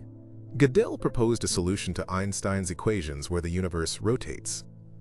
In such a universe, time travel is possible, closed time-like curves. If our universe has a slight rotation, it would affect the expansion rate differently in different directions. We see slight anisotropies in the CMB that could hint at this. A rotating universe provides a preferred axis, the axis of spin. It destroys the isotropy. It gives the universe a north and south. It also introduces centrifugal forces that would counteract gravity, mimicking dark energy. Could the acceleration be a centrifugal effect of a spinning cosmos? It's a dizzying thought. We are living inside a spinning top, and the centrifugal force is flinging the galaxies outward. The Hubble tension forces us to confront the anthropic principle. Why is the expansion rate just right to allow galaxies to form, but just wrong enough to confuse us? If H0 were much higher, galaxies wouldn't form. If much lower, the universe would collapse. We are in the Goldilocks zone of expansion. But this feels like a cop-out. It says it is this way because if it weren't, we wouldn't be here to ask. It is not an explanation, it is a resignation. It is admitting that we cannot explain the fundamental constants from first principles. We are reduced to saying we are the winners of a cosmic lottery, and the ticket is the Hubble constant. But the tension suggests the lottery was rigged. Let's consider primordial magnetic fields again. If the Big Bang created massive magnetic fields, they would create magnetohydrodynamic turbulence in the primordial plasma. This turbulence would induce density fluctuations on small scales, adding clumpiness to the early universe. This would affect the recombination process, changing the calibration of the BAO ruler. Magnetic fields are the forgotten stepchild of cosmology. We usually ignore them because they are hard to model. But the universe is electric. Magnetic fields thread the filaments of the cosmic web. If we ignore them, we ignore a fundamental force. The tension might be the vengeance of electromagnetism, reminding us that gravity isn't the only player in the game. The James Webb Telescope has found protoclusters in the early universe, groups of galaxies coming together much earlier than expected. This connects to the too big too soon problem. If clusters form early, it means the growth factor of the universe is higher. This usually requires more dark matter or a different gravity law. It contradicts the low S8 value. Smooth universe. Again, the paradox. The early universe looks clumpy, protoclusters. The modern universe looks smooth, lensing. But the expansion looks fast, Hubble. It is a tripartite contradiction. The puzzle pieces belong to three different puzzles. We are trying to force them into one image, but the edges don't match. Cosmic birefringence, a phenomenon where the polarization of light rotates as it travels through space. Recent analysis of Planck data suggests a tiny rotation of the polarization angle. This breaks parity symmetry. It implies the laws of physics are not the same in a mirror. It also hints at a coupling between photons and a dark matter field, like an axion field. If light interacts with dark matter, then our distance measurements, based on light, are biased. The universe is not empty space. It is an axion fluid that twists light. We are looking through a polarizing filter that distorts the signal. The clean vacuum is a myth. We are looking through a dirty, twisting medium. The crisis is driving a wedge between the theorists and the observers. Theorists love beautiful math, like string theory. Observers love dirty data, like supernovae. The Hubble tension is the battlefield where these two tribes clash.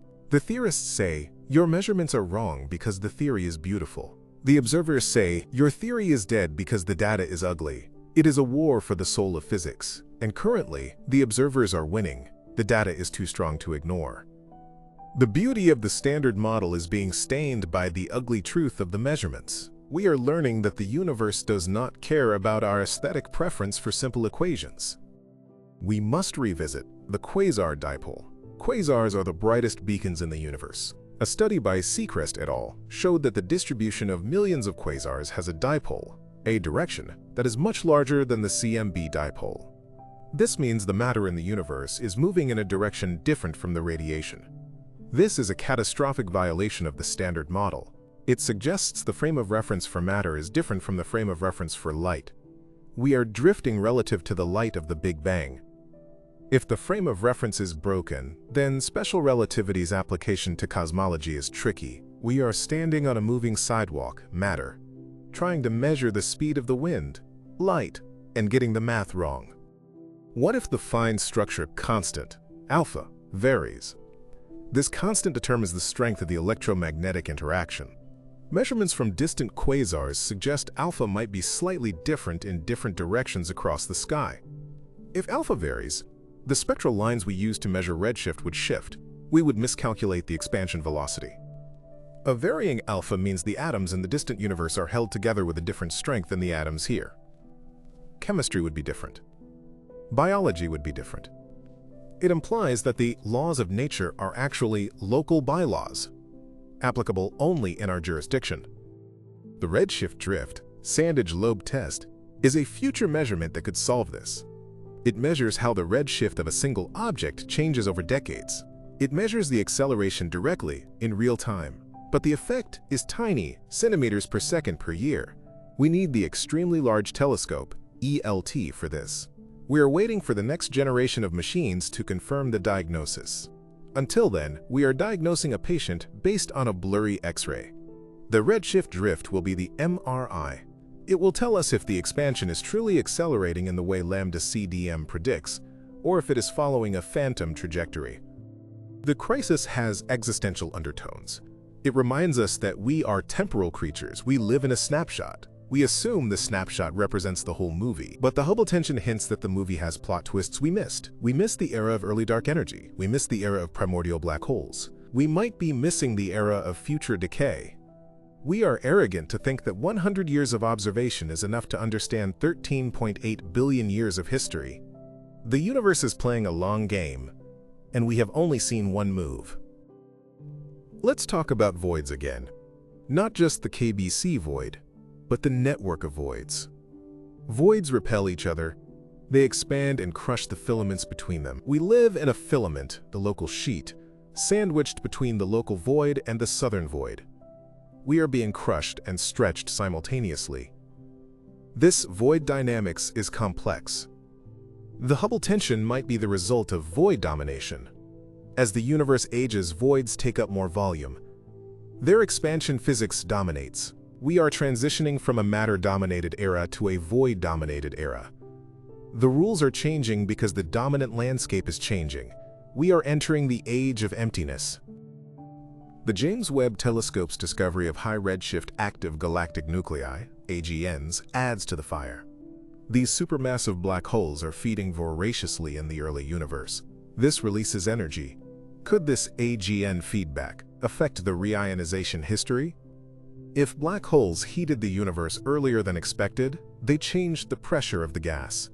This changes the sound horizon. Everything is connected. You cannot tweak the black holes without breaking the Hubble constant.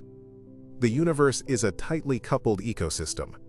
The butterfly effect applies to cosmology. A black hole burps in the early universe, and 13 billion years later, our measurements of expansion are wrong. There is also the Casimir effect on a cosmological scale. The vacuum fluctuations of quantum fields create pressure. In the lab, we see this force pull plates together. In the universe, could vacuum fluctuations drive the expansion? This is the root of the cosmological constant problem. The worst prediction in physics, off by 120 orders of magnitude. The Hubble tension is a whisper of this giant problem. We don't understand the vacuum, we don't understand nothingness. And since the universe is mostly nothingness, we don't understand the universe. The Hubble tension is the vacuum knocking on the door, telling us our math is wrong. What if time is not fundamental? Emergent gravity theories suggest space-time emerges from quantum entanglement. If the entanglement entropy changes, the geometry of space-time changes. The expansion of the universe is the growth of entanglement. The Hubble tension might track a change in the entanglement rate of the cosmos. As the universe gets more complex, it expands faster. Information drives expansion. This it-from-qubit perspective reframes the crisis. We aren't measuring a physical explosion. We are measuring the growth of information processing in the quantum computer of the universe. The Hubble tension acts as a mirror for our own cognitive limitations. We evolved to hunt on the savannah, not to understand 11-dimensional supergravity or accelerating metric expansion. It is a miracle we understand anything at all, but the tension suggests we might have hit a hard limit, a cognitive event horizon. Maybe the true nature of the universe is too complex for human logic. Maybe the contradiction exists only in our models, not in reality. The universe is not confused, we are. The map is tearing because we are trying to wrap a 2D map around a 3D sphere. We need a new dimension of thinking. We must confront the dark siren potential again. Gravitational waves travel freely through matter. They are not stopped by dust or plasma. They are the only true clean signal. The fact that GW 170,817 landed right between the two values, 70 kilometers per second /MPC, is mocking us. It offers no resolution. It sits on the fence. It forces us to wait. The universe is making us sweat. It is withholding the evidence. We are in a suspended state of judgment, waiting for the jury of neutron stars to return a verdict. And until they do, the tension remains the most important problem in science. Let's summarize the battlefield. On the left, the early universe, CMB, BAO, predicting 67. They represent the order, the clean, simple physics of the beginning. On the right, the late universe, supernovae, Cepheids, lensing, measuring 73. They represent the chaos, the dirty, complex physics of the now. The order and the chaos are at war. The Hubble tension is the front line. And right now, chaos is winning. The universe is becoming more disorderly, more unpredictable, and faster than the order predicted. Entropy is accelerating. The idea of scalar tensor theories of gravity tries to bridge the gap. They add a scalar field, like a temperature map, to the tensor field, gravity. This field can screen itself in dense regions. It allows gravity to be strong here, weak there. It gives the universe a texture. If these theories are true, then gravity is not a monolith. It is a tapestry. And the Hubble tension is a wrinkle in the fabric. We are smoothing out the wrinkle with math, but the wrinkle is real. It is a topological defect in the law of gravity. The James Webb Telescope is a time machine. It shows us the galaxies of the dawn, but it also shows us the clumpy nature of the dawn. The cosmic variance at high redshift is huge. We see patches of extreme activity. This patchiness makes the average expansion rate hard to define. The universe was born in a storm of fluctuations. The smooth CMB map is a statistical average that hides the violent storms of the individual patches. We are realizing that average cosmology fails because the universe is not average. It is a collection of extremes. Sterile neutrinos, a fourth type of neutrino that doesn't interact with a weak force, only gravity. If they exist, they add mass, dark matter, and radiation pressure, dark radiation. They are the perfect dark sector candidate to fix the tension. They are ghosts of ghosts. If the universe is filled with sterile neutrinos, they would wash out structure, fixing S8, and boost expansion, fixing H0. They are the God particle of cosmology. But we haven't found them. They are hiding in the shadows of the standard model. The Hubble tension might be their footprint. The crisis is also a narrative of loss. We are losing the simplicity of the Big Bang. We are losing the certainty of our timeline. We are losing the stability of our constants. We are drifting into a postmodern cosmology, where truth is relative to the observer's position, the observer's time, and the observer's speed. The universe is becoming subjective. The expansion rate depends on who is asking and where they are standing. This is the death of the God's eye view of physics. We are trapped in our own perspective. What if the speed of light is not constant over cosmic time? Variable speed of light (VSL) theories were proposed to solve the horizon problem. If light was faster in the past, it changes the ruler length, it solves the tension. But it breaks relativity. Einstein's E equals mc squared depends on c being constant. If c changes, energy conservation breaks, physics breaks. We are weighing the destruction of Einstein against the destruction of the Hubble data. Most physicists would rather die than kill Einstein. But the data is holding a gun to their heads. The cosmic web is vibrating, not just expanding, but oscillating. Dark acoustic oscillations. If the dark sector has sound waves, they create a beat frequency in the expansion. We might be measuring the universe during an upbeat, 73, while the average is lower. We are caught in a cosmic rhythm. The expansion breathes. In, out, fast, slow. We assume it's a monotonic slide, but maybe it's a pulse. A breathing universe is a living universe. It adds a biological metaphor to the cold dead math. We are 150 scenes into the dark. We have dismantled the standard model. We have accused dark energy, gravity, and time itself. The picture that emerges is of a universe that is far more dynamic, violent, and mysterious than the static clockwork of the 20th century. We are living in a Wild West cosmos. The laws are local. The sheriff, gravity, is weak. The outlaws, dark energy, are running the town. And we are the terrified townsfolk looking out the window, wondering when the chaos will reach our door. As we move into the final act of this investigation, we must confront the multiverse and the simulation hypothesis. If the parameters are tuning themselves or if the vacuum is decaying, are we in a base reality, or are we in a simulation that is running out of memory? The Hubble tension looks like a rendering error, a mismatch between the procedural generation of the distant background and the physics of the local foreground. We are about to ask the question, is the universe glitching? If we entertain the simulation hypothesis, the Hubble tension takes on a terrifying digital character. In computer graphics, level of detail or LOD rendering is used to save processing power.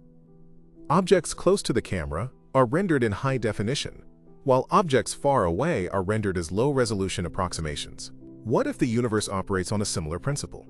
The local universe, high H0, is the high-resolution render, full of complex physics, local flows, and granular gravity.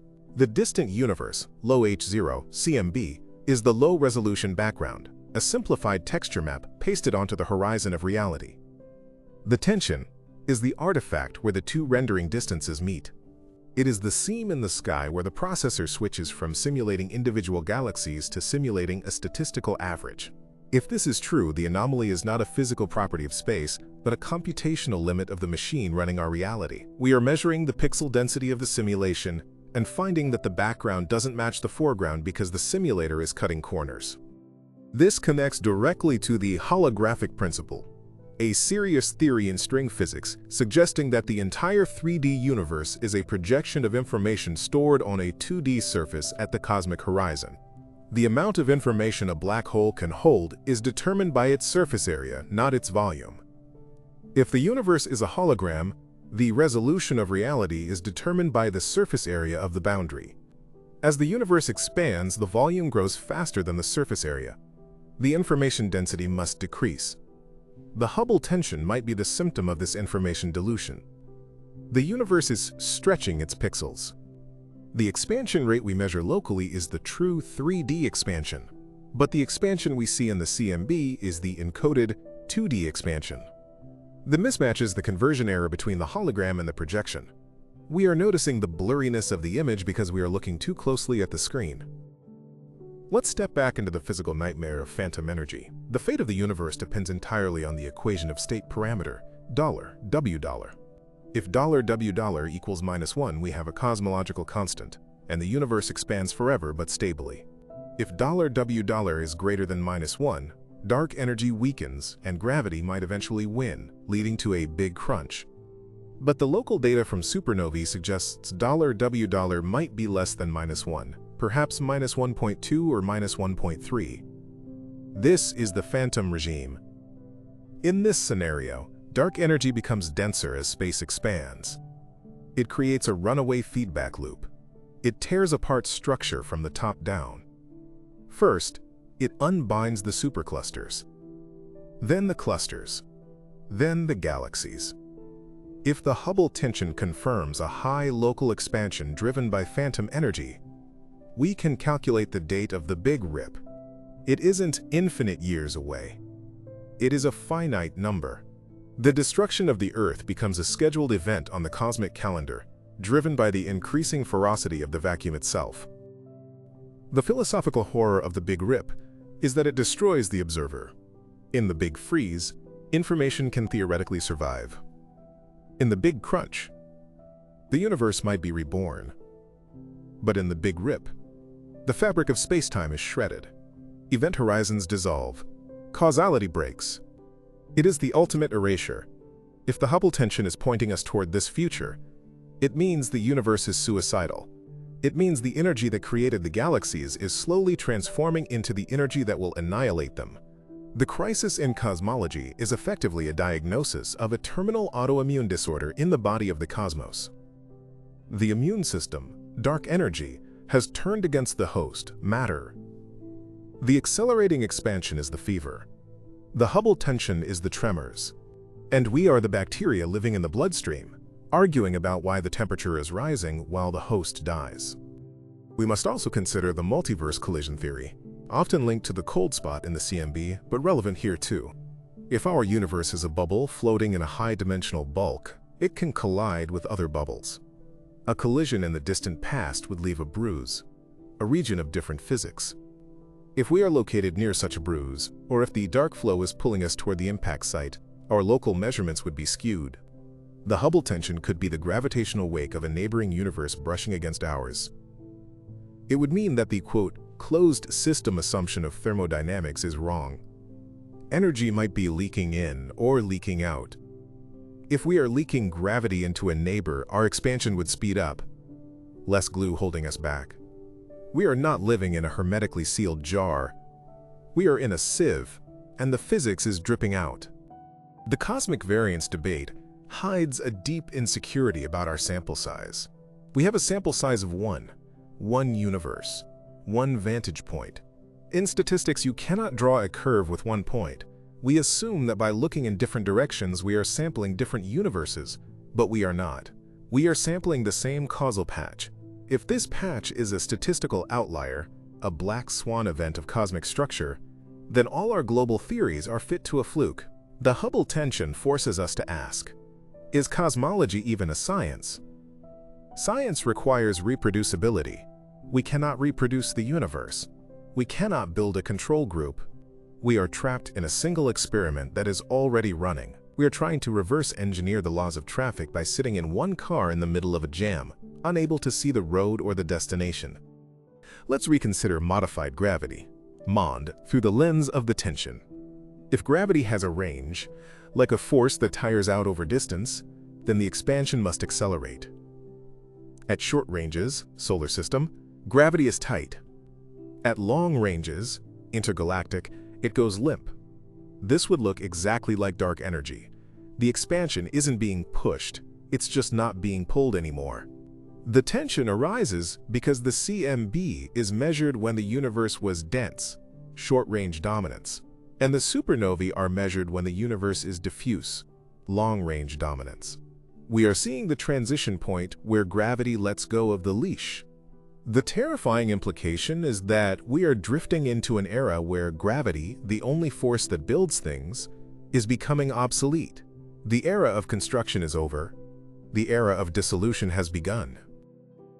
The axis of evil and the CMB cold spot are anomalies that refuse to die. The standard model tries to brush them off as statistical noise. But the Hubble tension breathes new life into them. If the universe has a structure that aligns with our solar system, or a giant hole in the southern hemisphere, it means the randomness of the Big Bang is a lie. The initial state was not a smooth, random Gaussian field. It was patterned. It was textured. Maybe it was engineered. The fine-tuning problem, combined with the Hubble tension, makes the universe look suspiciously artificial.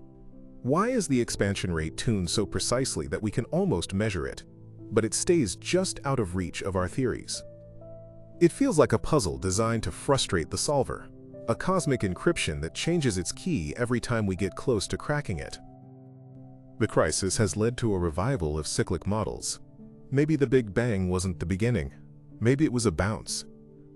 In a bouncing universe, the expansion rate is determined by the physics of the previous collapse. If the previous universe had slightly different parameters, they might bleed through. The Hubble tension could be scar tissue from the big bounce. We are measuring the residual tremors of a death and rebirth cycle that has happened trillions of times. This removes the singularity, but replaces it with an eternal wheel of suffering. A universe that expands, rips, collapses, and repeats, trapping matter in an endless loop of destruction. We are not special. We are just the current iteration, making the same mistakes and measuring the same confusing numbers as the civilizations in the previous cycle. What if dark matter is not a particle but a topology? Imagine space is like a crumpled sheet of paper. Gravity is the crumples. Dark matter is just the illusion of mass caused by the folds. If the universe is unfolding, expanding, the crumples smooth out. The decaying dark matter solution to the S8 tension fits this perfectly. As the sheet smooths, the mass disappears. The S8 value drops. The expansion speeds up because the sheet is flat. We are living on a manifold that is ironing itself out. The complex structures of galaxies are wrinkles that are being pulled taut. Eventually, the sheet will be perfectly flat, perfectly smooth, and perfectly dead. The tension is the sound of the paper tearing as it is pulled too tight. The cosmic clock is out of sync. Time dilation depends on gravity. In a void, low gravity, time ticks faster relative to a cluster, high gravity. If we live in a KBC void, our clocks are running fast compared to the average universe. When we look at the distant universe, CMB, we are looking into a slower time zone. We calculate the expansion rate based on our time, but the universe is expanding on its time. This clock's not synchronized effect is usually dismissed as negligible, but in a void of 2 billion light-years, The cumulative effect could be the source of the 9% discrepancy. We are aging faster than the cosmos. We are rushing into the future while the background lags behind. The Hubble tension is essentially a relativistic illusion caused by our gravitational poverty. There is a theory called interacting dark energy. In this model, dark energy eats dark matter. It consumes it to fuel the expansion. This solves the why now coincidence problem. Why are they equal now? They are coupled. But think of the horror of a predatory vacuum. The empty space is feeding on the invisible skeleton of the universe. It suggests a Darwinian struggle between the forces of structure, dark matter, and the forces of entropy, dark energy. And entropy is hungry. The Hubble tension is the dinner bell. The higher expansion rate means the feeding frenzy is accelerating. The predator is growing stronger with every bite. We are witnessing the metabolic process of a universe that is digesting its own bones. The standard sirens, gravitational waves, are our last hope for an unbiased judge. But what if they too are biased? Gravitational waves travel through the same space-time as light. If space-time itself is viscous or has a texture due to quantum gravity effects, the waves might be damped or delayed.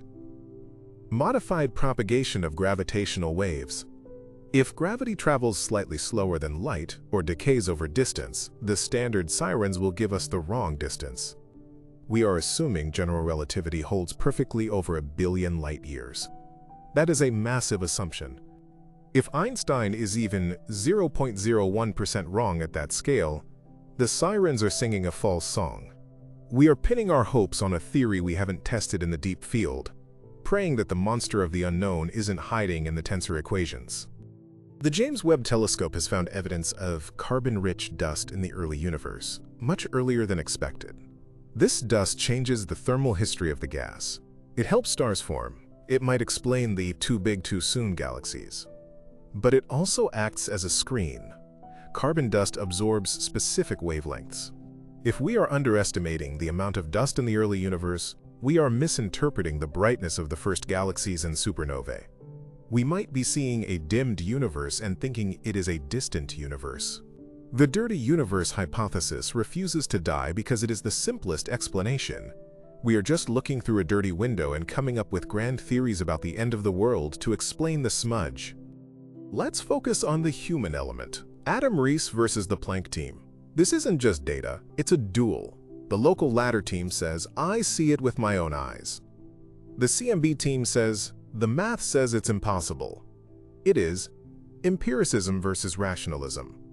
Observation versus theory. Throughout history, observation usually wins. The planets did move in ellipses, not circles, even though circles were mathematically purer. The Hubble tension feels like one of those moments. The universe is messy. The CMB team is trying to fit a square peg, lambda CDM, into a round hole. Observation. The peg is breaking. The tension is the sound of the splinters. We are likely on the verge of abandoning the perfect math for the ugly reality of a complex, evolving, non-uniform cosmos. The void we live in, the KBC void, is not just empty, it is repulsive. Not in the emotional sense, but dynamically. The lack of mass creates an effective push. This push mimics dark energy. Some papers argue that we don't need dark energy at all. If the universe is inhomogeneous, full of lumps and voids, the averaging effect mimics acceleration. We might have invented a magical energy fluid to explain the fact that we live in a Swiss cheese universe. If this is true, the Nobel Prize for Dark Energy was a mistake. We aren't accelerating, we are just lonely. The acceleration is an optical illusion caused by the light crossing boundaries between voids and filaments. It is a Hall of Mirrors effect, not a new force of nature. But if dark energy is real, and the Hubble tension is real, we have to face the doomsday parameter. The fate of the universe hangs on the digit after the decimal point of $W. If $W equals -$1, we freeze. If $W equals -90 cents, we collapse. If $W equals -$1.10, we rip. The current measurements from SH0 supernovae favor the rip. The ghost is winning. The phantom energy scenario predicts that billions of years before the end, The Milky Way will be stripped of its stars. The night sky will go dark, not because the stars died, but because they were flung away. We will be alone on a rogue planet orbiting a rogue sun, drifting in a void that is stretching faster than light. The Hubble tension is the first sign that the Milky Way is already loosening its grip. The crisis forces us to look at super-horizon fluctuations, waves in the universe that are longer than the observable universe. We can't see them, but we ride them. If there is a massive density wave that spans 100 billion light-years and we are on the downslope of that wave, it would look like a local void. We are affected by things we can never observe. The observable universe is just a bubble in a much larger, causally connected ocean. The physics inside our bubble is determined by the waves coming from outside. The Hubble tension might be the result of a tsunami from beyond the horizon, a gravitational perturbation from a part of the universe that is forever locked away from us. We are boats bobbing in a harbor, feeling the swell of a storm we cannot see. The redshift itself is under attack. We assume redshift $z$ equals velocity $v$. But in general relativity, redshift is also caused by gravity and time dilation. If we are in a deep potential well, or a high potential hill, the redshift is gravitational, not kinematic. The kinematic dipole tension suggests we are moving too fast. We are violating the speed limit of the cosmos. If our galaxy is moving at 600 kilometers per second, that's fine. But if the whole local volume of 500 million light-years is moving that fast, it requires a mass concentration that is impossible in the standard model. It implies the existence of a hypercluster, or a monster attractor, that dwarfs Laniakea, a structure so big it breaks the rules of structure formation. We are being dragged by a leviathan. Neutrino mass. Neutrinos have mass, but we don't know how much. The sum of neutrino masses affects the damping of structure. If neutrinos are heavier than we think, they suppress the growth of galaxies. This would help the S8 tension, but hurt the H0 tension. It is a balancing act. Every time we adjust a knob on the console of the universe to fix one gauge, another gauge goes into the red. This suggests the console is wired wrong. The variables are coupled in ways we don't understand. We are trying to fly the starship with a manual written in a language we haven't fully decoded, and the alarms are blaring Hubble tension and S8 failure simultaneously. The James Webb Telescope is finding that quiescent galaxies, dead galaxies, exist in the very early universe. Galaxies that lived fast, made stars, and died, all within 500 million years. This fast-track evolution supports the idea of a faster, more violent early universe. It aligns with the high Hubble constant. A faster expansion means a faster clock. The universe rushed through its youth. It burned the candle at both ends. This explains why we see old things in a young universe, because the youth was compressed. The universe didn't mature gracefully. It grew up in a burst of violent energy, leaving behind the corpses of galaxies that burned out before they barely began. We must discuss the look elsewhere effect. In a large enough dataset, you will always find anomalies. Is the Hubble tension just a statistical curse, a pattern in the clouds? The fact that it persists across independent methods, Cepheids, TRGB, mirrors, masers, lensing, makes it unlikely to be a fluke. It is a robust anomaly. It is a signal, not noise. And the signal is telling us that lambda CDM is an effective theory, an approximation that works for the Middle Ages of the universe but fails at the edges. It fails at the beginning, singularity, and it fails at the end, phantom energy. We are living in the failure mode of our own theory. Emergent dark energy. What if dark energy is not a substance, but a reaction of spacetime to the presence of matter, like the surface tension on water? You don't need a surface tension particle to explain the meniscus. It emerges from the interaction of water molecules. If dark energy is the surface tension of spacetime, then it depends on the curvature. As the universe expands and curvature flattens, the tension changes. This would mean H0 is not a constant, but a function of curvature. It solves the tension by making H0 a variable. But it removes the substance of the vacuum. It makes the accelerating expansion a geometric inevitability, not a mysterious force. We are expanding because geometry demands it, not because energy pushes it. The crisis is forcing us to look at the fine structure constant again. Webb can measure the spectra of quasars at redshift 7. If the spectral lines are shifted by a tiny fraction, it means electromagnetism was different back then.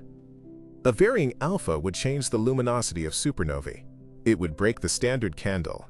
If the speed of light or the charge of the electron drifts, then the universe is not a static stage, it is evolving software. The constants are variables in a code that is updating. The Hubble tension is the lag between the updates. We are measuring the universe during a patch deployment. The void hypothesis has a psychological horror element, agoraphobia. We are afraid of the open space. And we are in the biggest open space imaginable, a void 2 billion light-years across. We are floating in the middle of the Pacific Ocean of the cosmos, miles from the nearest continent, supercluster. The isolation is profound. And this isolation distorts our reality. We think the world is empty and expanding fast because our local world is empty and expanding fast. We are projecting our loneliness onto the cosmos. We are generalizing our void to the whole universe. It is a case of cosmic solipsism. Decaying dark matter into dark radiation. This model is seductive because it kills two birds with one stone. It reduces the clumpiness, solving S8, and increases the expansion, solving H0. But it implies the universe is losing mass. It is evaporating. Dark matter is the anchor. If the anchor dissolves, the ship drifts faster. It paints a picture of a universe that cannot hold itself together. The structural integrity is failing. The invisible lattice that binds the galaxies is turning into a ghost wind that blows them apart. It is a universe with a degenerative bone disease, slowly losing the ability to support its own weight. The Hubble tension is also a story of data mining. We have so much data now that we are finding the cracks that were always there. In the past, the air bars hid the monsters. Now the air bars are small, and the monsters are visible. Precision is the enemy of comfort. The more precisely we measure the universe, the less it makes sense. This is the uncanny valley of cosmology. We are close to the truth, but the details look wrong, and it gives us a sense of revulsion. The universe looks almost right, but the eyes are dead. The expansion rate is almost consistent, but the discrepancy is terrifying. Let's assume the worst case. The Big Rip is coming in 20 billion years. That sounds like a long time. But in cosmic time, it's tomorrow. The universe is 13.8 billion years old. We are halfway through the life of the cosmos. The party is over. The hangover is starting. The expansion is the hangover. The headache is the Hubble tension. We are realizing that the vibrant, star-forming, galaxy-merging era is the brief youth of the universe. We are entering the long, cold, accelerating senescence. The tension is the first sign of old age. The universe is getting arthritis. The joints, gravity, aren't working like they used to. Primordial non-Gaussianity. The standard model assumes the initial seeds of the universe were random Gaussian noise, like static on a TV. But if there were non-Gaussian spikes, heavy tails in the distribution, it would create more massive clusters and bigger voids earlier. It would explain the KBC void. It would explain the too big too soon galaxies. But it requires a specific type of inflation, a violent, multi-field inflation. It means the birth of the universe was not a smooth bang, but a chaotic, turbulent explosion with structure already built in. The chaos was there from the start. We were born in the storm. The crisis is driving us to look at black hole cosmology again. Are we inside a black hole? The expansion we see is the infall of matter into our parent black hole. The acceleration is the tidal force. The Hubble tension is the difference between the physics at the center and the physics at the horizon. If we are inside a black hole, then the singularity is in our future, not our past. Or maybe the Big Bang was the white hole exit of a wormhole. We are the exhaust of another universe. The tension is the turbulence of the exhaust pipe. We are trying to find order in the waste products of a higher reality. We have to talk about gravitational slip. In general relativity, the potential that bends light and the potential that moves matter are the same. In modified gravity, they can be different. This slip would affect lensing measurements versus velocity measurements. It would explain why S8 lensing and h0 velocity disagree. It breaks the equivalence principle. It means light and matter obey different masters. Light follows the geometry of space. Matter follows the flow of a fifth force. We are seeing a bifurcation of reality. The universe of light and the universe of matter are drifting apart. The dipole repeller again. It pushes the local group with a force proportional to the void's emptiness. It is a push from nowhere. This highlights the power of the void. We usually think of mass as power. But in cosmology, the lack of mass is a power. The emptiness shapes the flow. We are being sculpted by the nothingness. The Hubble tension is the signature of the void's dominance. We are realizing that the empty spaces are not passive. They are active, aggressive, and expanding. They are the conquerors of the universe, and the galaxies are the refugees fleeing the conquest. The cosmic background is getting colder. As the universe expands, the CMB photons stretch. They lose energy. Where does the energy go? In general relativity, energy is not conserved on cosmic scales. It simply vanishes. The Hubble tension tracks the rate of this energy loss. A faster expansion means a faster loss of energy. The universe is bleeding out. The total energy content of the photon gas is dropping. We are living in a universe that leaks. The tension measures the size of the hole in the bucket, and the hole is getting bigger. Let's pivot to the dark sirens once more. Future detectors like LISA in space will hear black hole mergers from the dawn of time. They will measure the expansion rate at redshift 10. If they find a discrepancy there, it proves early dark energy. If they don't, it proves a local void. We are building the ears of the future to hear the whispers of the past. But until LISA launches in the 2030s, we are deaf. We are shouting into the void and interpreting the echoes. The Hubble tension is the echo that sounds wrong. It sounds like the canyon is deeper than the map says. The Hubble tension is the ultraviolet catastrophe of the 21st century. In 1900, classical physics failed to explain blackbody radiation, the UV catastrophe. This failure led to quantum mechanics. Today, lambda CDM fails to explain the expansion, the Hubble tension. This failure must lead to something equally revolutionary. A quantum gravity theory? A holographic universe? We are at the breaking point. The tension is the labor pain of a new physics. We just don't know if the baby will be beautiful or monstrous. Cosmic variance is a statistical trap. It says, maybe we are just unlucky. But science hates luck. We want laws. If the universe relies on luck to explain our observations, then we are not scientists. We are gamblers. And the Hubble tension suggests the dice are loaded. The alignment of the CMB anomalies, the KBC void, the bulk flows. It's too many coincidences. A conspiracy of nature. Nature is conspiring to make the local universe look different from the global universe. Or, more likely, our model of the global universe is a fiction we invented to make ourselves feel safe. We are 187 scenes deep. The paradox has not been resolved. It has only deepened. We have moved from measurement error to voids, to early dark energy, to phantom energy, to multiverse collisions. The deeper we dig, the stranger the artifacts become. We are like archaeologists in a tomb, finding that the hieroglyphs change meaning as we read them. The tomb is the universe. The hieroglyphs are the constants of nature. And the meaning is that the tomb was not built for us. We are trespassers in a reality that operates on scales and energies we were never meant to comprehend. The replicability crisis in psychology has nothing on the consistency crisis in cosmology. In psychology, experiments fail because people are complex. In cosmology, experiments fail because the universe is complex. But atoms are supposed to be simple. Gravity is supposed to be simple. The tension proves that simplicity is an illusion. The reductionist dream, that everything boils down to a few elegant equations, is dying. The universe is an emergent beast. The whole is different from the sum of its parts. The expansion is not just the sum of the energies. It is a complex, emergent behavior of the vacuum. Epistemic modesty. We need it. The Hubble tension is a lesson in humility. We thought we had the precision cosmology era. We pinned the age to 13.81 billion years.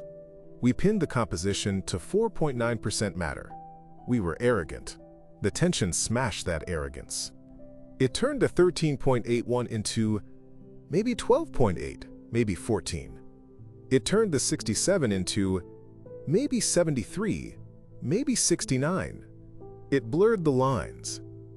It reminded us that every number in science comes with an asterisk. And the asterisk reads, assuming we aren't completely wrong about the nature of reality. The James Webb Telescope is the hero and the villain. It gave us the data we wanted, but not the answer we needed. It is the oracle that speaks in riddles. The expansion is fast, but the background is slow. Solve that, it says. And we can't. We are throwing supercomputers at it. We are writing thousands of papers. But the riddle remains. It stands like a monolith in the center of physics, vibrating with a frequency we can't tune into. The Hubble tension is the monolith, and we are the apes, banging bones in front of it, terrified and awed. Let's consider the dark dimension scenario. String theory predicts extra dimensions. Gravity leaks into them. If the leakage rate changes as the universe expands, it would look like dark energy.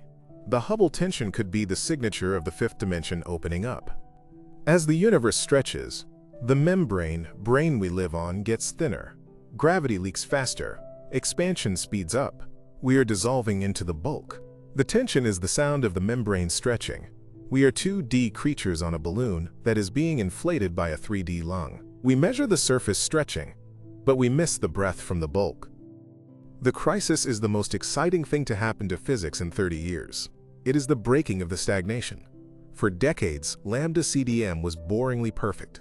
Now it is broken. The crack lets the light in, the light of new theories, the light of phantom crossing, the light of early dark energy.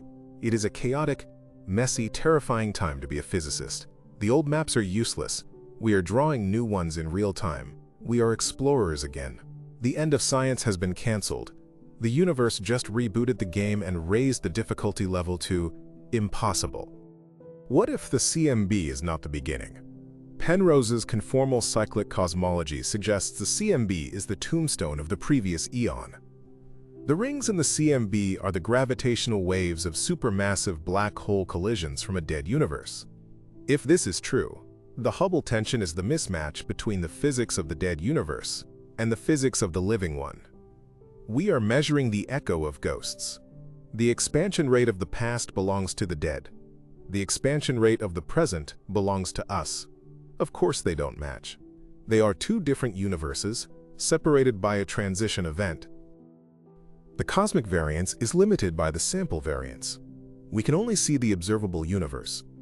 But if the universe is infinite, our observable patch is 0% of the whole. We are making statements about the infinite based on a sample of 0. The Hubble tension might just be the local weather of our patch. In 1 trillion light years, maybe the universe is contracting. Maybe it's static, we don't know. We are declaring global warming based on the temperature in one room. It is the ultimate extrapolation error. But we have no choice. We have to assume the room is representative. The tension tells us it's not. The great attractor pulls us. The dipole repeller pushes us. We are in a gravitational wind tunnel. The velocity we measure is the sum of the expansion and the wind. We try to subtract the wind. But what if the wind is variable? What if the turbulence is fractal? We can't subtract chaos. The Hubble tension might be the residual chaos we failed to model. The noise is the signal. The universe is noisy. It is not a clean sine wave. It is a scream. And we are trying to tune the radio to hear a symphony. The future of this paradox. In 10 years, the Nancy Grace Roman telescope will launch. It will measure millions of supernovae. Euclid will map the dark matter. The data flood is coming. Will it solve the tension? Or will it make it 10 sigma? If it hits 10 sigma, lambda CDM is officially dead. We will hold the funeral.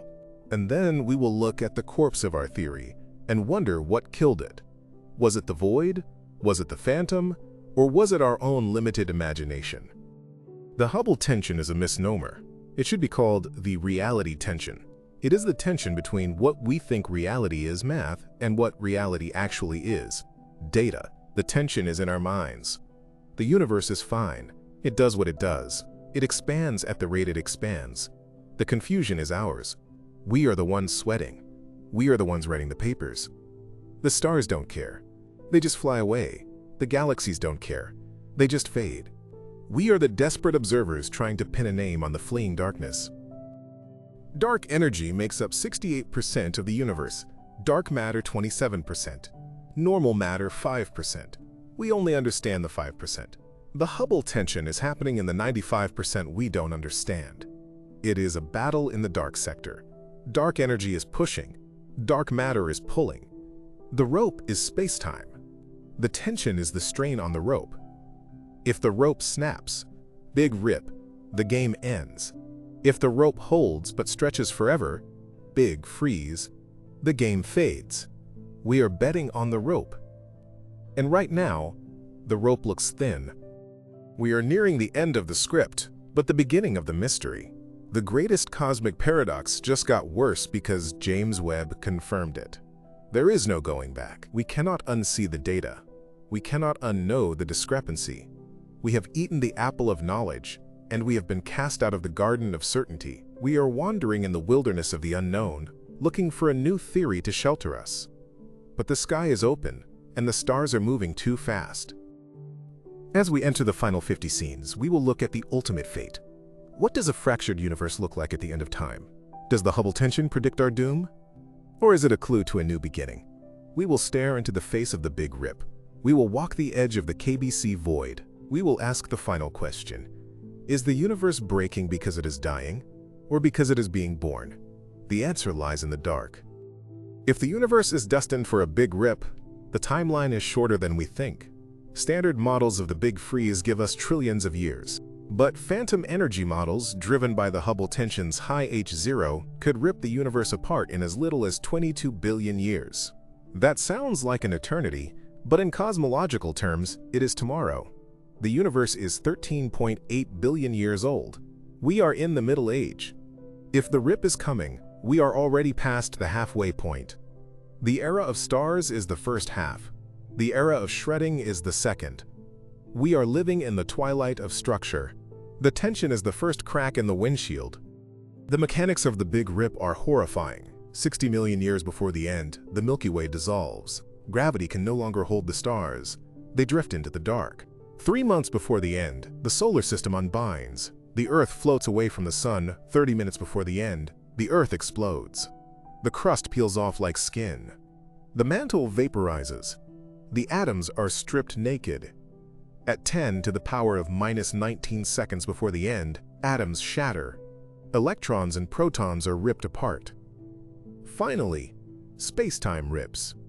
The concept of distance becomes meaningless. The universe ends not in a whimper, but in a scream of tearing fabric. This connects to vacuum metastability.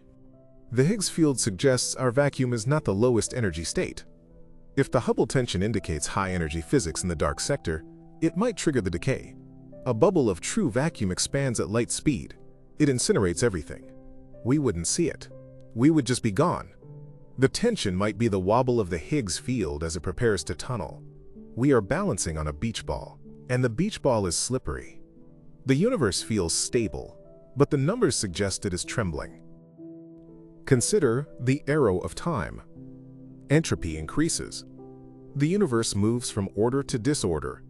The Hubble tension suggests disorder is increasing faster than expected. The acceleration is an entropy pump. It spreads energy out, diluting it. The heat death is accelerated. We are rushing towards the maximum entropy state. The universe is trying to reach equilibrium, and it is impatient. It is hitting the gas pedal to get to the end of the story.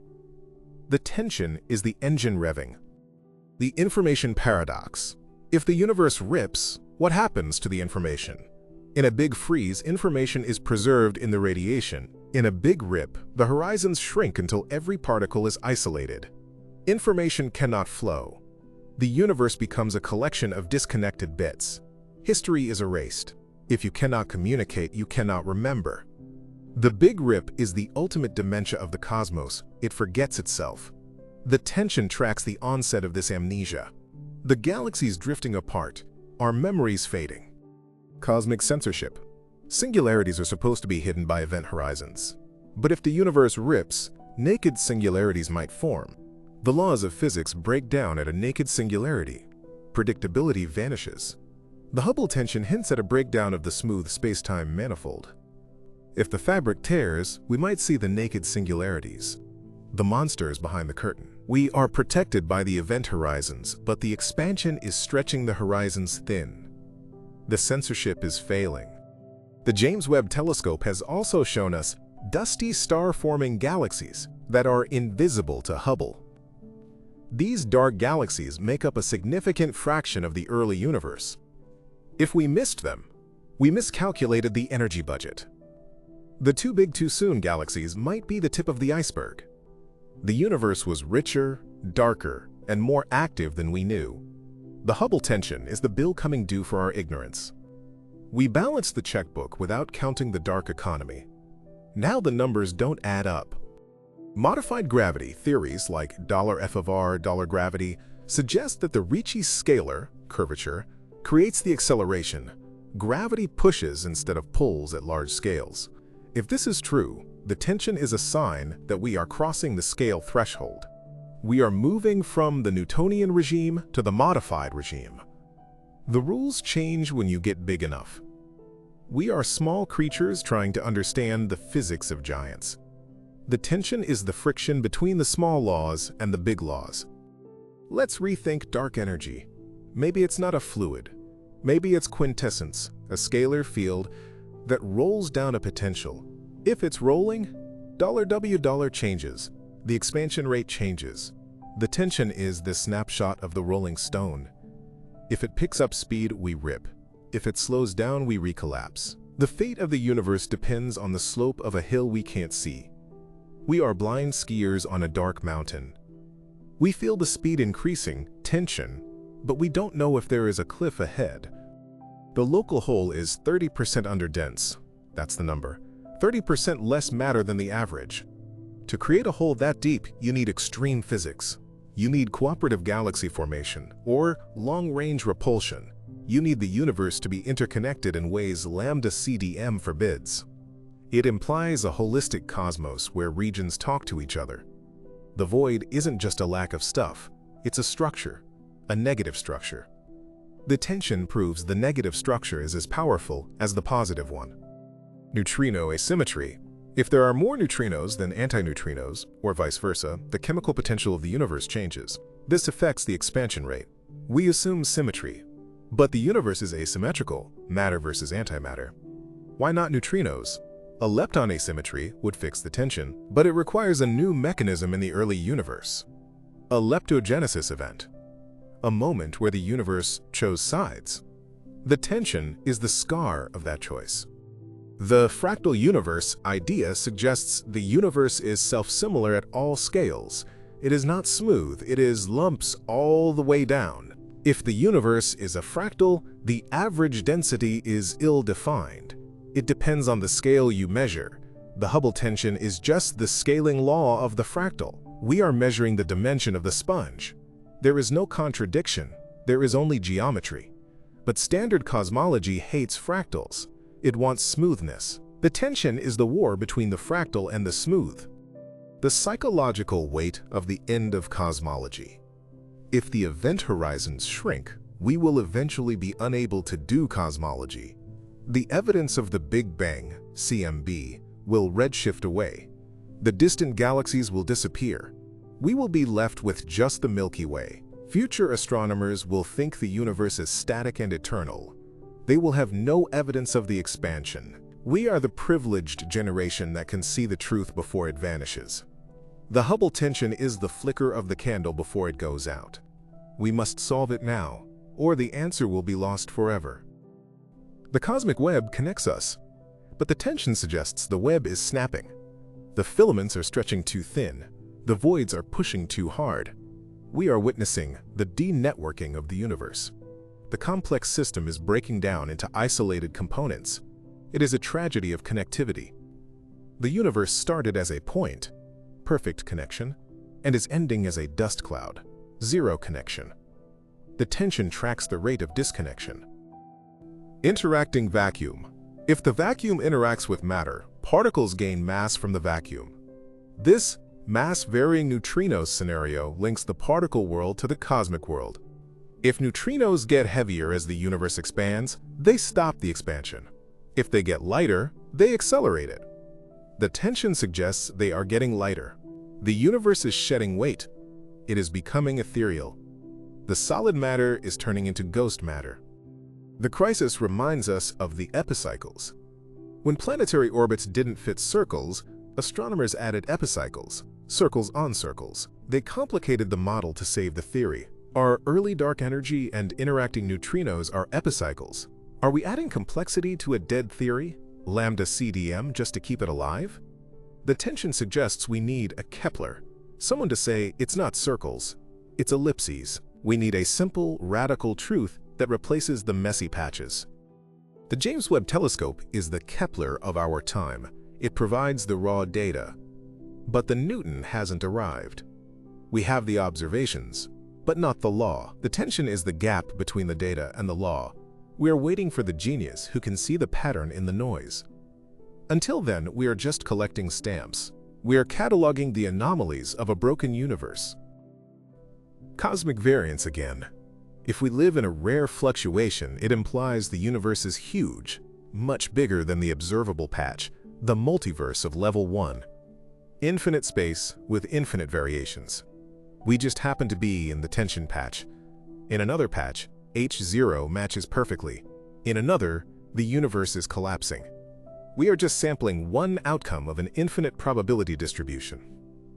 This makes our science local history, not universal law. The dipole in the fine structure constant. If alpha changes across the sky, physics has a gradient. The laws of nature slope. We are sliding down the slope. The expansion is faster downhill. The tension is the gradient. We assume physics is flat, isotropic. But if it's tilted, everything moves. We are on a tilted table. The universe is sliding off the edge. The void is growing. As it grows, it pushes harder. The tension gets worse over time. In a billion years, H0 might be 80, then 100. The discrepancy is not static. It is dynamic. We are measuring a moving target. The crisis is evolving. We are trying to catch a falling knife. The tension is the acceleration of the blade. Holographic dark energy. If dark energy is holographic, it depends on the event horizon.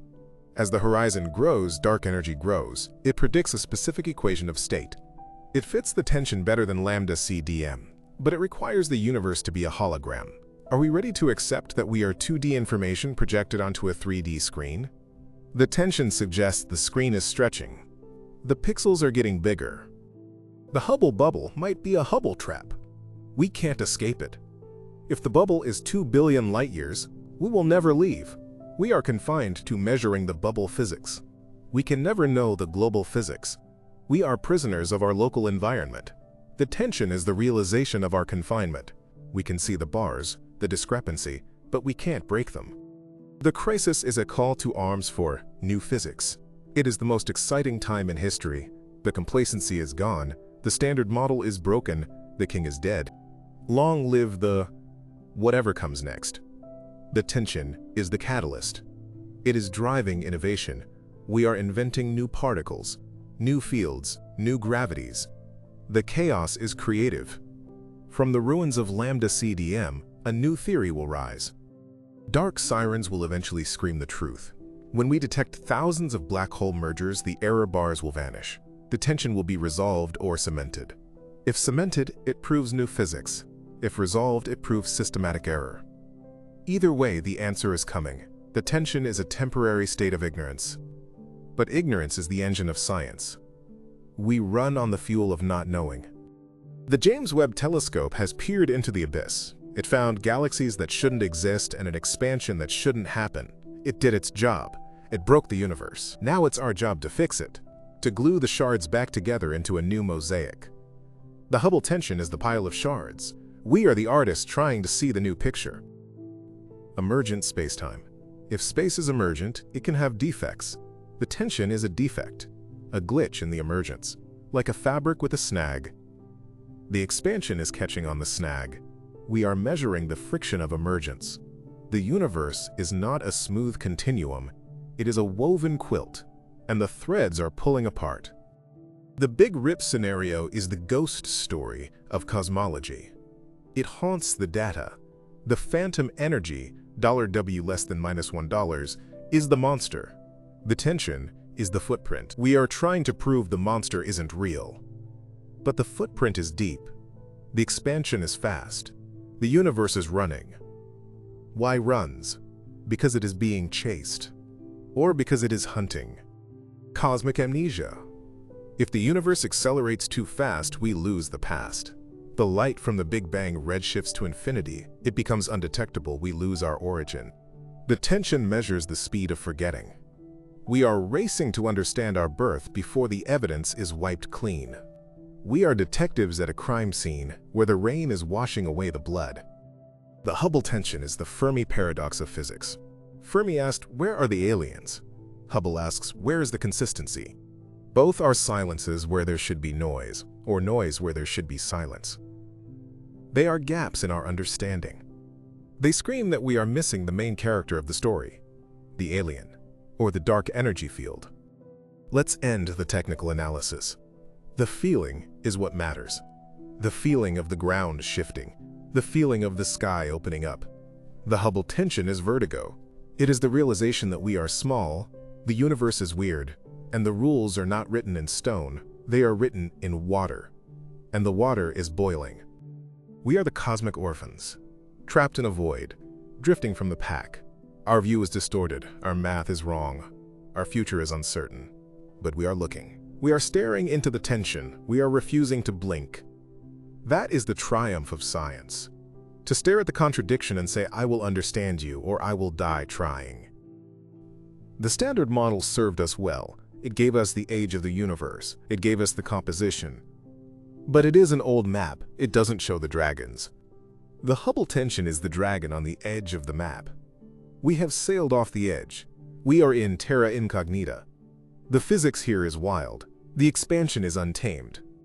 Phantom energy tears atoms. Vacuum decay burns reality. Voids isolate us. Modified gravity rewrites Newton. Pick your poison. The tension allows for all of them. It is the Pandora's box. We opened it with precision measurement. Now the demons are out, we can't put them back. We have to live with the monsters. The James Webb Telescope is still watching. Every day, more data. More impossible galaxies. More tension. The story isn't over. It is just getting darker. The plot is thickening. We thought we were reading a history book. We are reading a thriller. And we are in the climax.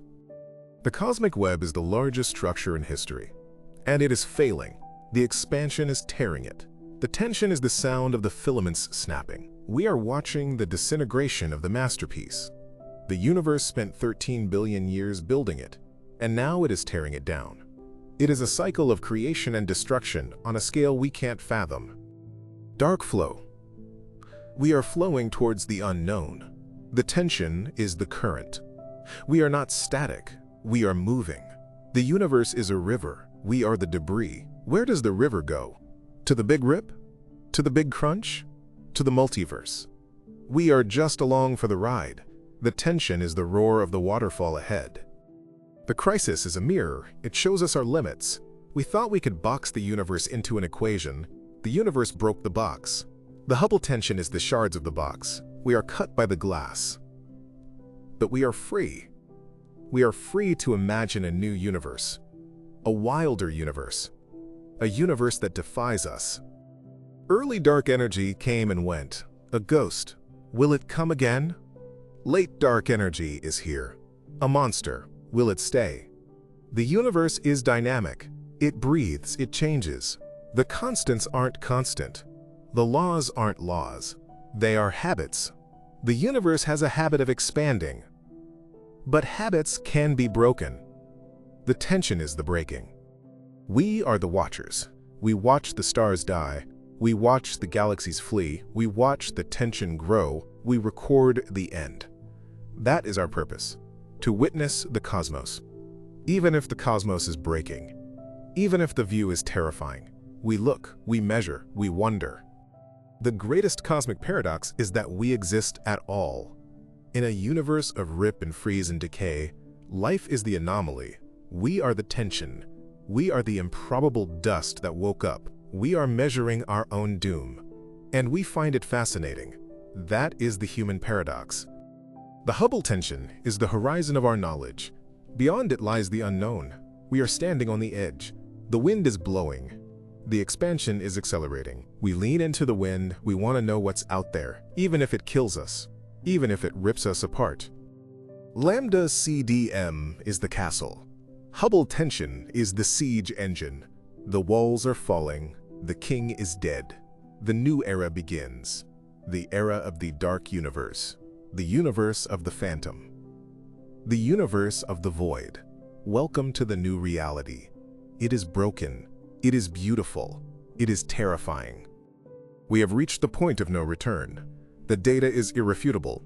The universe is expanding at 2 speeds. Reality is fractured. The paradox is the new normal. We have to live in the fracture. We have to build our science in the cracks. The cracks are where the light gets in. The James Webb Telescope stares into the dark. It sees the little red dots. It sees the dead galaxies. It sees the tension. It sees the truth. The truth is not elegant. The truth is messy. The truth is a storm. And we are in the eye of it. Cosmology is the study of the whole. But the whole is tearing. The study is becoming an autopsy. We are dissecting the universe to find the cause of death. The tension is the wound. Dark energy is the weapon. We are the coroners. And the body is still warm. The big rip is the nightmare. The big freeze is the tragedy. The Hubble tension is the choice. The universe is choosing its end, and it seems to be choosing the nightmare. The acceleration is the vote. The vote is cast. The rip is winning. We are cosmic dust, contemplating the void. The void stares back.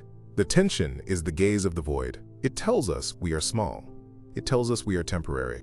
It tells us the universe is vast, cold, and indifferent. But we are here. We are measuring it. We are the universe knowing itself, even if it is knowing itself as broken. The paradox is the engine of discovery. Without it, we sleep. With it, we wake. The Hubble tension woke us up. It slapped us awake. We are alert now. We are looking for the new physics. We are looking for the escape hatch. We are looking for the truth. The final thought is this. The universe is not a machine. It is a monster. A beautiful, expanding, accelerating monster. It is eating the dark. It is ripping the light. And we are riding on its back, measuring its heartbeat. The heartbeat is irregular. The tension is the arrhythmia. The monster is waking up. The greatest cosmic paradox just got worse. And that is exactly why we must keep watching.